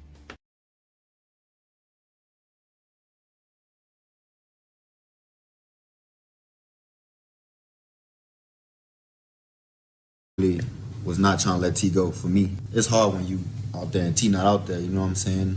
T out there it makes my job easier. I make his job easier. We make the running back's job easier. So the whole game slows down for me. It gets easier for some people. So he's just a big help. Jamar Chase. Nice to be him right now. Mike Schopp and the Bulldog. Nice to be us. Bulldog's a guy who never leaves his house without having all his devices fully charged. That's 100% correct. Literally, 100%. Yes. You will not leave the house unless the phone, the iPad, the whole thing is 100%. Well, if some mishap occurred and I had to come here with my phone at 40% or something, I would do it. But I'm very diligent about keeping my devices charged. Mm-hmm. If they're going to be not being used for any amount of time, they're plugged in. So that when I go to get them after an hour, 2 hours, 6 hours, whatever, they're fully charged. Meanwhile, and listeners who are watching our show these days can maybe have picked up on it, for me it's a juggling act. Computer, phone, and whatever this white box is called, Power Box or something, with the Odyssey, company man, Odyssey logo right there on it. They gave us those. I am often fidgeting between, so I've got, right now, the computer is plugged into a power strip, right? It's pretty much full, but I still have it plugged in. Then when I see that it's full, I'll take this out, plug the black cord, the power strip, into the power box, try to get that up to full, and then also have the power box plugged into the phone, which is at like 42%. Right now, so it's just sort of like always just moving things around. How many different size charger ports? Did I get all that right? Do you need different cords for everything, or did they all match now? Because I just got a new iPad for Christmas, and it's got like the newest, I guess, iPhones. I don't know how many generations it goes back now. Have a different charging port than my iPhone, which is maybe 14 or something. I don't even know what generation my phone is. So now they don't match. Mm-hmm. But what's really what I'm very happy about is my wife told me like the one that the new generation, a lot of things are, even different manufacturers are coming with those match. So I don't have to have different cords for stuff. I just bought a pair of wireless headphones. We're going on this trip, and the only pair of working headphones I had at home still had a jack. And that had a dongle that fit into my old iPad. What was that word? Dongle. That there was an adapter that would, make the headphones fit in there, and that fine. Now, this new iPad doesn't fit that anymore, so I needed headphones. So I got fine. I'll buy a new pair of wireless headphones. I get them home. Of course, there's a little charger cord with it, and so I'm starting to think about where am I going to, plug this in so I have it at my disposal when I want to charge these headphones. Turns out the new iPhone charger, the new iPad charger fits the headphones. Like, wow, what a world! Yeah, this phone, I just got it, and it didn't come with a charger because the old one fits. All right. So I'm a fan of that. At some point, I'll have to replace this phone. I've had no problems with it, but some point that will, it'll die, and then I'll have a phone hopefully that has the same. And I won't need, because right now we're going on a trip, and I'm going to have a different cord for my phone than for the other stuff, and that's kind of annoying. And the whole family, I think, is now on to the new cords. I'm the only holdout on the old cord. Dongle. I've probably heard that word, but maybe not. That's just what it's always been called in my house. I don't know if that's proprietary or not. No, it's a word. I searched it after you said it. Okay. There's a whole page. All right. And they're adapters or yep. Yeah, okay. Connectors. Yeah. Maybe that's what Apple called them when we first started using them. So anyway, so I look forward to having just one universal plug for my entire house. That would be great. That sounds great. I want to get something off my chest. I am somebody who is amused by or often frustrated by like the wording and the big NFL reporter tweets. Mm-hmm. Like it bothers me that Rappaport, Schefter, and the other like second-tier guys kind of all break stories simultaneously. Like they're just holding it and timing it with each other. That bothers me. Rappaport has this way of adding one sentence to the end of every one of his things, like about how good the player is, or added depth for Green Bay. Just he'll put some unnecessary added flattery into the tweet. That's annoying. And then you have like Josina Anderson and a couple of others who you just like, what is this? What I got to read this like 5 times, and why did I need this? Like things that aren't news is another one, but they put it out there anyway just to keep the machine running, I guess. There are those. Today we had, I think it was Tom Pelissero, and he might be right, how the Vikings have rejected multiple trade offers for J.J. McCarthy. And are, basically to say they're not trying to sign Aaron Rodgers. Mm-hmm. They're going ahead with McCarthy. Everybody knew they were going ahead with McCarthy. Sam Darnold left. Like, that isn't still a thing. There's no question about this. But, there's Rodgers speculation, so probably somewhere in the Vikings organization, they wanted this tweet. Back the kid. Right. We've rejected multiple trade offers. Okay, someone tell me, who is calling or has been calling Minnesota to ask them if J.J. McCarthy were available in a trade? Like, who would be doing that? Right. Who has thought the Vikings were going to trade McCarthy? Yeah. At least if they had, excuse me, sorry about that. If they had already signed, like you said, re-signed Darnold, pivoted to Aaron Rodgers, like done something that takes the job away from the guy they wanted to give the job to last year before he got hurt, then maybe you'd have a leg to stand on, right? Like, you doing anything with J.J. McCarthy? You just signed Aaron Rodgers. Like maybe a guy calls and has actually that tone of voice in asking the question, because it's still pretty ridiculous. But, well, let me see. As it stands right now, he's the only viable option they have to be their starting quarterback. Why would you call them thinking that's what I'm saying? Prime free. It doesn't make sense. Who is doing that? So the Vikings probably are telling Tom Pelissero that that's happened. I mean, maybe it has. I don't think it has to have for a team to say that. Oh, we've rejected multiple offers. Like specific offers, or even just the question of whether it's possible, something like that. It's different from an offer.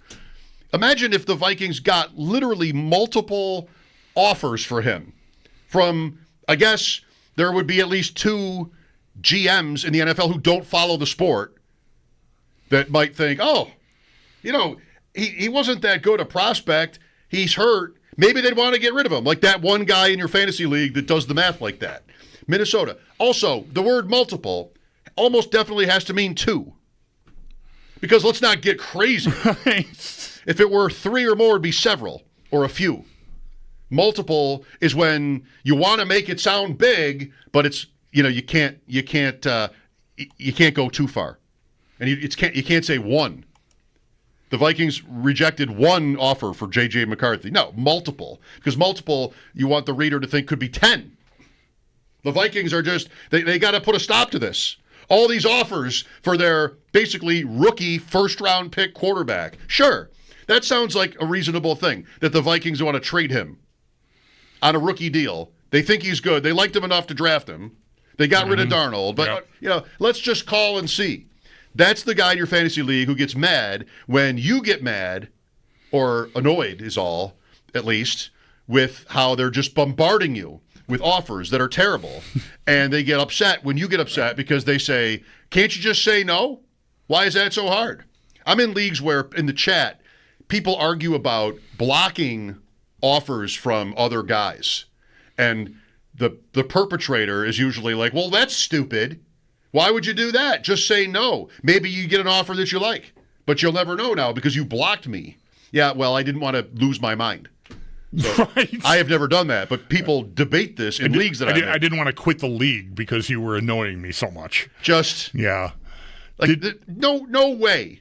Yeah. Even in an NFL where there are bad teams and bad GMs, no way have the Vikings gotten multiple trade offers for J.J. McCarthy. Who would be dumb enough to think that they would even listen to you if you called with that? Why would they even listen to you? I'm not putting my reputation on. I'm Brandon Beane. Like, he doesn't need a quarterback, of course, but I'm Brandon Beane, and I'm going to be like, I don't care. They can just say no. No, in the real world, right. NFL GMs are not going to do that. They're not going to waste their time on that. No, and then next year at Indianapolis, assuming this happens after the Combine, when everybody's together at that bar in the hotel or at the Starbucks picking fights with Ian Rappaport, then they're gonna talk about, the Jets guy called me to ask if we would trade J.J. McCarthy. Who's he kidding? What are you doing? Speaking of Rappaport, did we get to this last week? You mentioned that he adds lines and it makes you crazy. The thing last week with the Rodgers walking on the beach. Do you know about this? No. Did you see this? No. Last week, I don't know what day, Wednesday, Thursday, whatever. There was a Daily Mail US. I have no idea what that outlet is, but they tweeted a picture, and it was ridiculous. Exclusive. Solemn Aaron Rodgers caught strolling along a beach as he continues to ponder his NFL future. And there's a picture of Rodgers with a baseball hat on backwards and AirPods in, and he's got a blanket wrapped around him. He's walking on the beach like some sort of Sith Lord or something, okay? Rappaport quote tweets that. Not solemn, just reflective, taking his time. Oh, God. I don't know Ian Rappaport. I've never met Ian Rappaport. It made me want to punch Ian Rappaport in his face. What in the world are you doing? You got to clarify that? Like, oh my gosh. You're showing me your Aaron Rodgers sex toys. Like, what are you doing? I could not believe it. Yeah, not solemn. Not solemn, just reflective. The word choices sometimes. Nobody even knows this outlet to begin with. You're giving them. I don't think I would have seen this without him. So, I mean, thank you. But you got to make sure.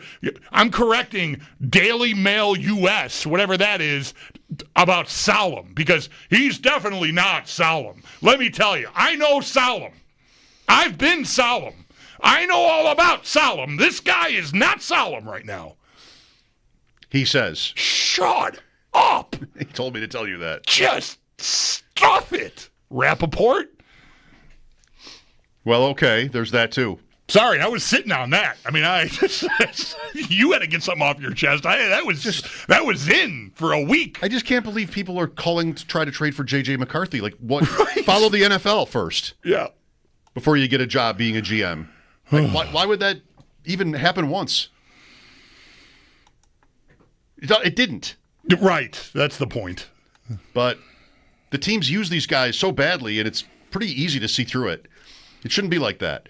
Mike Schopp and the Bulldog back after this timeout here on WGR.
Mike Schopp and the Bulldog, welcome back. Sammy P coming up at 6. The Sabres are in Utah.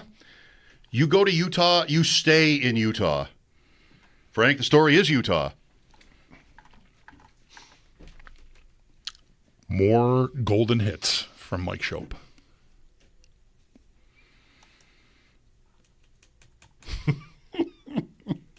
I wish I'd thought of this like 20 years ago to just make fun of you. It was the same movies. It is the same movies, and I didn't know anything about them then, nor did largely society on balance. And like here you are, still all these years later, still riffing on like the 4th best Chevy Chase movie. Oh, wait a minute. Okay, let me think. Hold on. Rob is with us. Hi, Rob. Hey guys, good afternoon. Hi.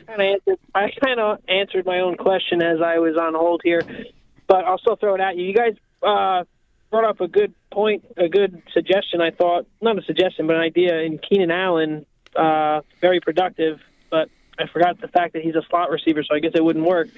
But you know, he had some really good numbers the year before last, even last year with a Bears offense that wasn't that good, a rookie quarterback. He still had 70 catches. And I think he could be a positive influence on the Keon Coleman's and Kincaid's and even Shakir's of the world. But being a slot receiver, I guess, really wouldn't work out that well, huh? That's how I see it. Probably, yeah. I mean, I've loved the player over the years. No one loves Keenan Allen like I love Keenan Allen. Sorry, I don't know. This conversation about the NFL reporters has got me all tangled up. I like the player a lot, but I don't think it's a fit. I don't think there's a fit there. Too bad. It is interesting that the Bills, in a sense, are blocked from these veteran, really like good to great all-time players because they're either slot receivers already or they're going to move there because they're 30. And they're blocked from any of them really because of Shakir, who's good. But I don't know, I don't think it's perfect. It's kind of like Kincaid was when they brought on that idea. It was, okay, well, he doesn't have to put his hand down and he can get down the field, but it's kind of weird. Like if you already have a tight end, you've paid him good money and you kind of like him, you want to run the ball, he can block. It's really kind of a challenge, to say the least, to get Kincaid into like good situations, good matchups, to use him in a meaningful way. And I think in 2 years the Bills have shown that it's not been easy to do. And Shakir is good, but he doesn't give you big games like ever. And you can't really talk about any of these other guys because he takes that position up. You want to move him out wide, I guess you could do that, but he played 70% in the slot last year. And had a good season. That's what they want. So many. It doesn't have to be that like Keenan Allen or one of them, Hopkins in his turn, really help you. It doesn't mean that you lost something by not getting them, but it is this receiver thirst here again. And whether they have good enough players, they really have to they're limited as to what they can do because of Shakir. And in a sense, because of Kincaid too, because Kincaid kind of plays a slot role himself. Right. That's what they've got. I just don't think it's ideal. Ideally, your number one receiver would be your ex, and then you could put Kincaid and then some veteran add into that position, more like maybe what the Chiefs do. Right, because you can go shopping for a guy like Keenan Allen or Stephon Diggs, say, whenever he's healthy, at this stage of his career. But Allen works perfectly for this point. Those guys, everybody ages. Like you're going to have guys that are always going to be ready to pivot inside and maybe even excel at it because, they still have everything that made them great on the boundary. Mechanically, this is maybe not as quick anymore, but, you're probably not going to see the best coverage people when you're bumped in there. So, yeah, it's a little like, building your team a little, I don't want to say backwards exactly, but I think it makes sense to say it's not ideal because you'd have an easier time. If the Bills had the outside receivers completely, we were really comfortable, right? Coleman was good enough to feel like he can hold down a spot, and you had some guy they drafted 2 or 3 years ago that's already emerged as a number one on the outside. Just seamlessly replace Diggs. Okay, great. I need a slot receiver. I'm calling Keenan Allen. Like if I get this far into it and I have a better idea, and that might give you everything you need. But yeah, that's where you're all set, and it feels like the other stuff is harder to find. Right. Sam Panayotovich next. Mike Schopp and the Bulldog, WGR. More of Schopp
Buffalo Sabres taking on the Utah Hockey Club tomorrow, and a promising sign for one of the players that has been injured, JJ Peterka, back on the ice for practice with Tage Thompson and Alex Tuch.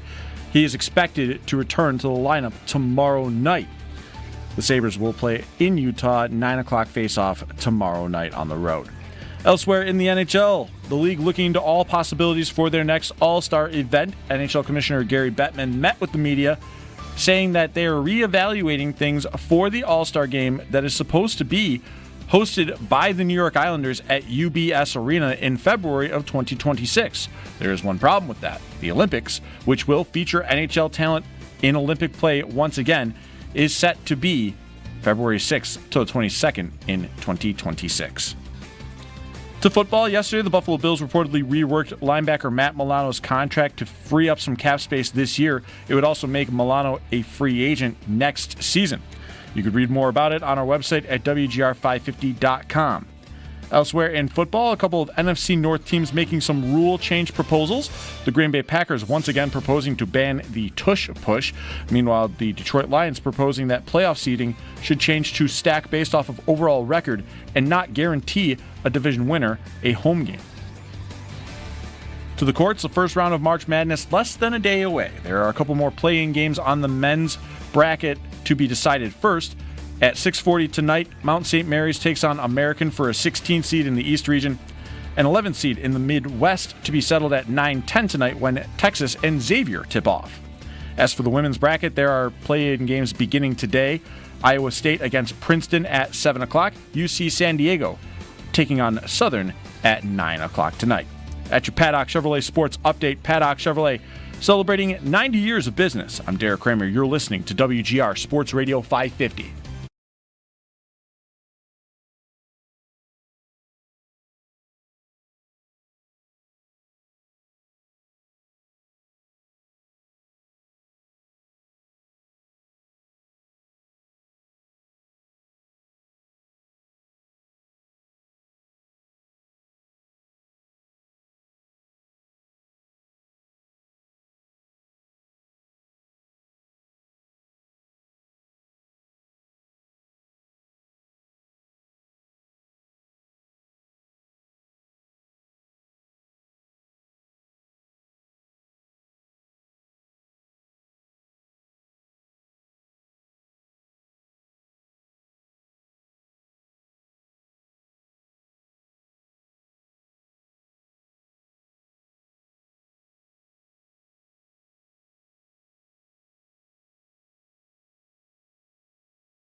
Welcome back. We are all this weekend living vicariously through our friend Sam Panayotovich. Primetime Sammy P in Las Vegas as we welcome him via the West Her hotline, the host of Bet Sweats, Odyssey Sports, Betting Insider. He needs no introduction. Insider calls presented by BetMGM. Check out the latest lines today on the BetMGM app, and be sure to catch Bet Sweats live 9 to noon tomorrow from Las Vegas on the newly rebranded BetMGM network, on the Odyssey app, and on the Bet 1520.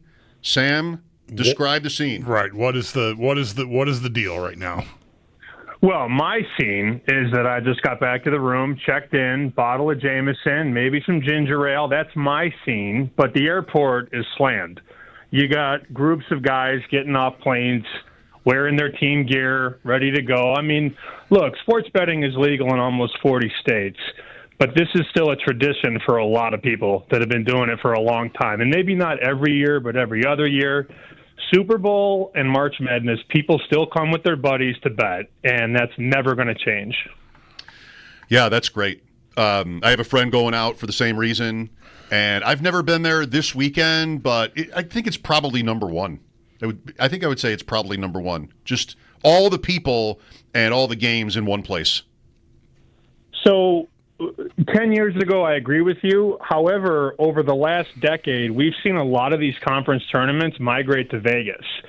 So there's less amateur hour type stuff, like there's going to be a lot of 21 and 22-year-old kids here running around for the first time. And that's annoying from time to time. So the week before, I mean, you can go on a Tuesday night, watch Gonzaga. You used to be able to go watch the Pac-12 was here. You got about 4 or 5 conference tournaments.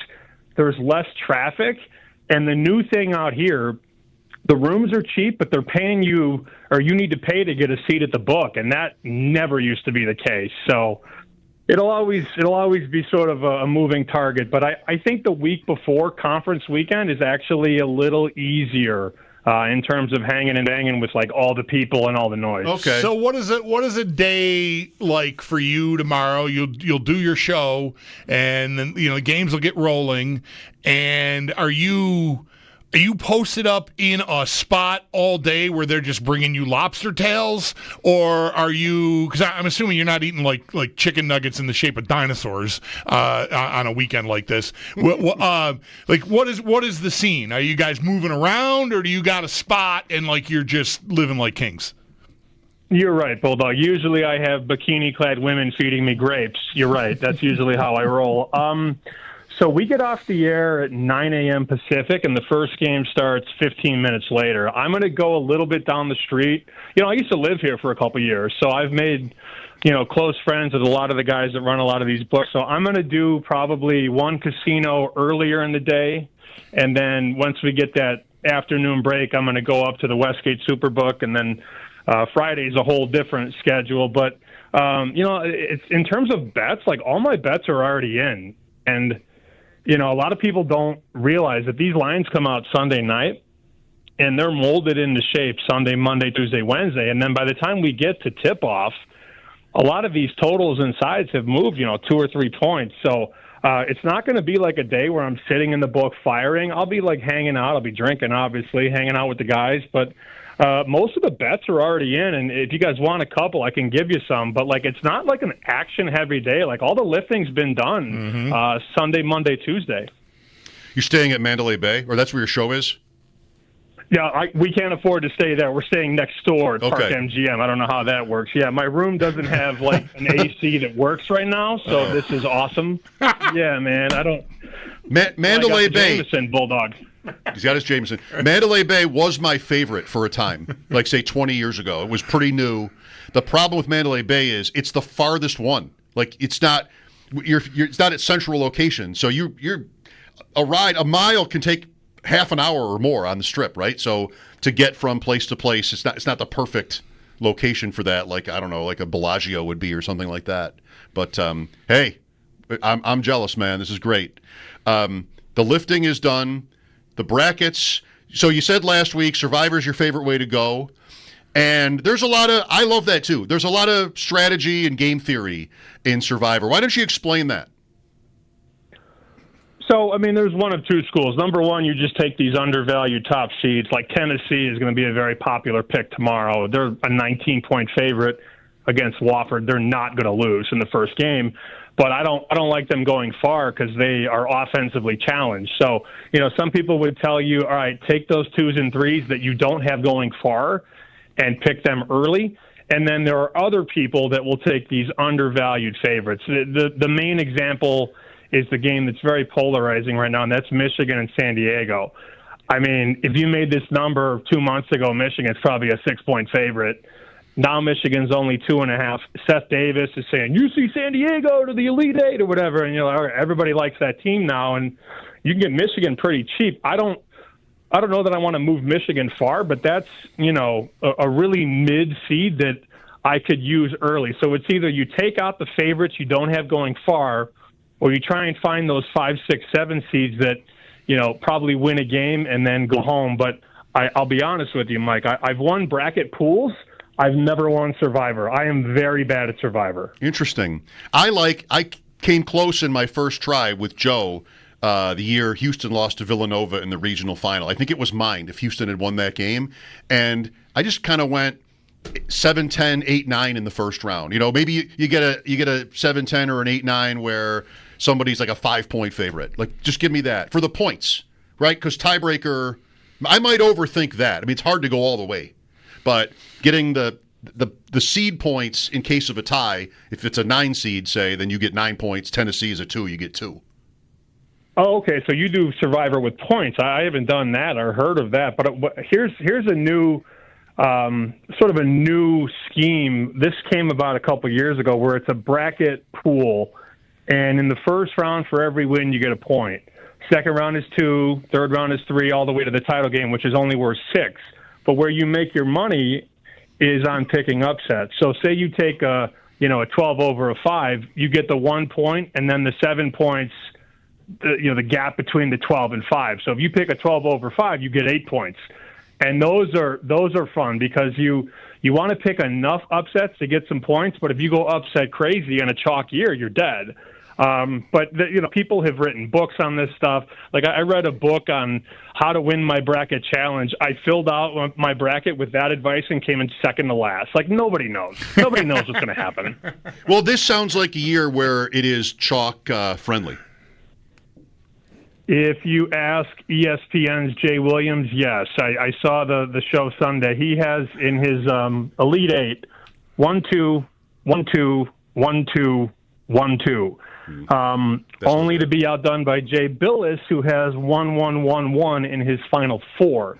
I remind people that has only happened one time, 2008, when every 1 seed made the Final Four, and usually you don't get 1-2 a lot. So it's I have a lot of 1s in my Final Four. The one bracket that I think you can have some fun with is the bottom right. I like teams that can score, guys. Like I'm not a big Houston guy, Tennessee guy. I have Gonzaga in the Final Four down there, but I've seen some brackets with Illinois, some with Kentucky, some with UCLA from people I respect. So if you're looking to get weird, it could be bottom right of the bracket. Houston's bracket. But you have the other 3 ones I saw, right? Duke, Auburn, and Florida? Yeah, look, I wanted to knock out Florida early. I will say one thing about them.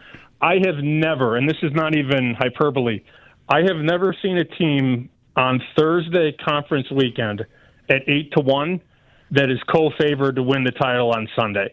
It just doesn't happen. I mean, they blow through the SEC, Flag rolls his ankle, Auburn loses again. You could have bet $100 on Florida on Thursday to win 800.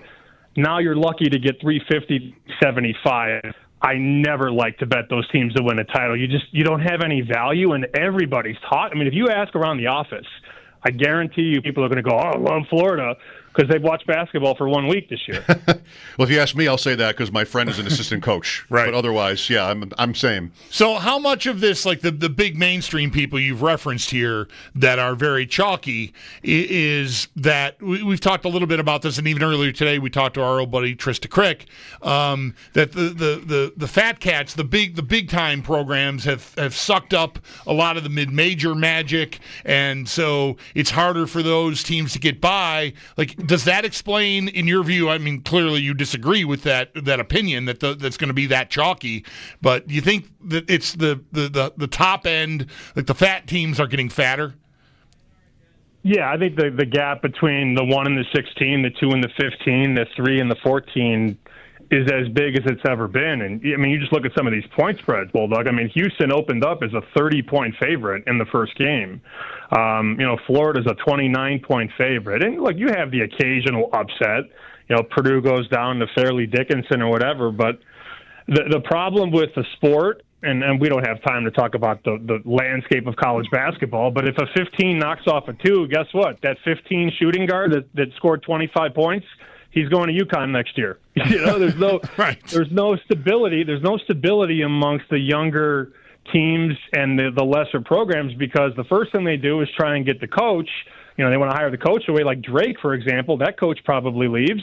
And then if Drake has a guy who scores 30 points and they win in the first game, he's going to get recruited and given the bag now. Hey, we'll give you $100,000 to come to wherever. Like, that's the way it is right now. But that's college hoops. You mentioned those big spreads, and I had this earlier from Evan Abrams at the Action Network. You mentioned those big spreads. Auburn, 32. Well, these have adjusted, but anyway, 32.5 is what I've got sitting here in front of me right now. Houston, Florida, you just mentioned. Assuming Duke and the look ahead on either American or Mount St. Mary's is over 30 points there as well. It's the first time in the history of the tournament, Evan says, that you've had 4 teams in the first round that big of a favorite. And, you know, it's wild. I still would not bet the dog. Like, I'm not in love with laying those big numbers, but big numbers are big for a reason, and some games are picked for a reason, you know? I mean, Duke, even without Flag, could win 90-60. I mean, that wouldn't surprise me at all. And I actually do see a look-ahead number. There isn't even a matchup yet. It's Duke minus 28.5 against question mark. So I don't know. Toughest time of year. I don't know who. Yeah, I'd love to see the mascot there, but I mean, they look, and we talked about this last week. I am banging this drum. I mean, you can still bet them to make the Final Four at minus 120. I think they're. I don't use the term lock. I hate that word. They're making the Final Four top right. Question mark and the Mysterians. That's the name of the team. Right. They'll be crying 96 tears. So wow, look at you over there. You mentioned your bets are all in or mostly all in. So the work has been done, and you'll share a few. For people in the audience or people like me who haven't been really invested in this, like what are a couple of things you like as you get up and rolling here Thursday and Friday? Yeah, or no if you're pressure. not the Friday I yet, just mentioned. Fine. Yeah, that's fine. Well, I would. The first bet I would make would be Duke to make the Final Four if you haven't done it yet. And if they don't make it, just tweet at me at Mike Schopp. At Joe Ostrowski. Yeah. I like Grand Canyon a lot. That's the first bet I made. They take on Maryland. Maryland's very top heavy. They play 5-6 guys. Canyon runs. They got 9-10 guys deep. Bryce Drew's their head coach. Very good tournament coach. You could take 10.5 right now. I still think that's a good bet. And then I laid 2 bigger numbers. Wisconsin, I laid 17 against Montana, and I laid 18.5 with Tennessee. Those are probably my 3 favorite sides, and then I'll give you a total. Gonzaga and Georgia, 150. I like that over. I make the total 157, so I'm 7 points off there. Gonzaga's 80% at the foul line. Georgia can score as well. Georgia's also given 80 points up a lot this year in the SEC. So those would be 4 just to nibble on. But I do think that Grand Canyon team is good enough to not only cover, but I think they can win outright against Maryland. I'm so glad you just tickling us at this time of the year with Bryce Drew's name. Like that's a name for this time of the year. Valparaiso, right? Yeah. One shining moment. Let's go. By the way, colleague of ours, Sneaky Joe, is tailing your Rockies bet, he told me. Under. Oh, yeah? Worst team in the league? Under 60.5. That probably should be should end up being the worst team in the league. It might be. There'll be competition. I would think it would be enough, although as a diehard White Sox fan, they tweeted last weekend, here's our opening day starter. Never heard of the guy. That's not a good place to start. But the Rockies are going to be atrocious this year. 6 a.m. shows in Vegas are tough, but you'll be fine, I'm sure. Have a great time out there, Sam. All right, guys. Take care. See ya. Sam Peniadovich on the Wester Hotline, the host of Bet Sweats with Joe Ostrowski. Insider calls presented by BetMGM. For all of your betting needs, check out the newly rebranded BetMGM network on the Odyssey app. Last night, because of the tournament, I'm using, I guess I have maybe at least 3 different betting apps on my phone. And so I just kind of picked them randomly. And one I had not used in, a while. And this is kind of embarrassing. The first thing I'll look at, I'll see the money in the account, like how much money is in the account. And then I'll go to my bets to see if I have anything live, right? Because, I only have X amount of dollars, unfortunately. But maybe I have something going that I just don't remember. Mm-hmm. And I have the Sabres to finish over 79.5. They are at 60 with 16 games to go. So you need 20 points. I need 20 points from their last 16 games. I say he does it. No, I don't know. It's only a little above their pace. It's not crazy. No, what are they, 60 and 66? And they own this time of the year. We don't have anything to play for, but let's talk about camaraderie and chemistry and team building and momentum for next year. And, oh, my God, shoot me. Yeah. So that maybe they'll get there. Well, I have to want them. to get there. Unlike other years where I'd probably want him to lose. Because I hate that, and I want a better draft pick, which I still do. But give me exactly 20 points. Let's just compromise. Finish at 80. Make it interesting, right down to the last game. Philly at home. Oh, baby. Right off a Florida trip, I believe. They have. I think there's a buffer. I think Boston, Philly is the final 2 home games. I think those are the last 2 games. So get me to 17 points in the next 14 games. Now is all. I'm doing it like Lindy. I'm going to break it up into sections. Didn't work for him. No. Wednesdays on our show, Chris Trapasso, as we lead up into the NFL draft, a little more than a month away. We had an interesting conversation, as usual, today with him, talking about wide receivers, of course, right? That's the law. And also the Bills pick in his mock draft, which is at cbssports.com. Our conversation with Chris coming up next here on WGR. Never miss.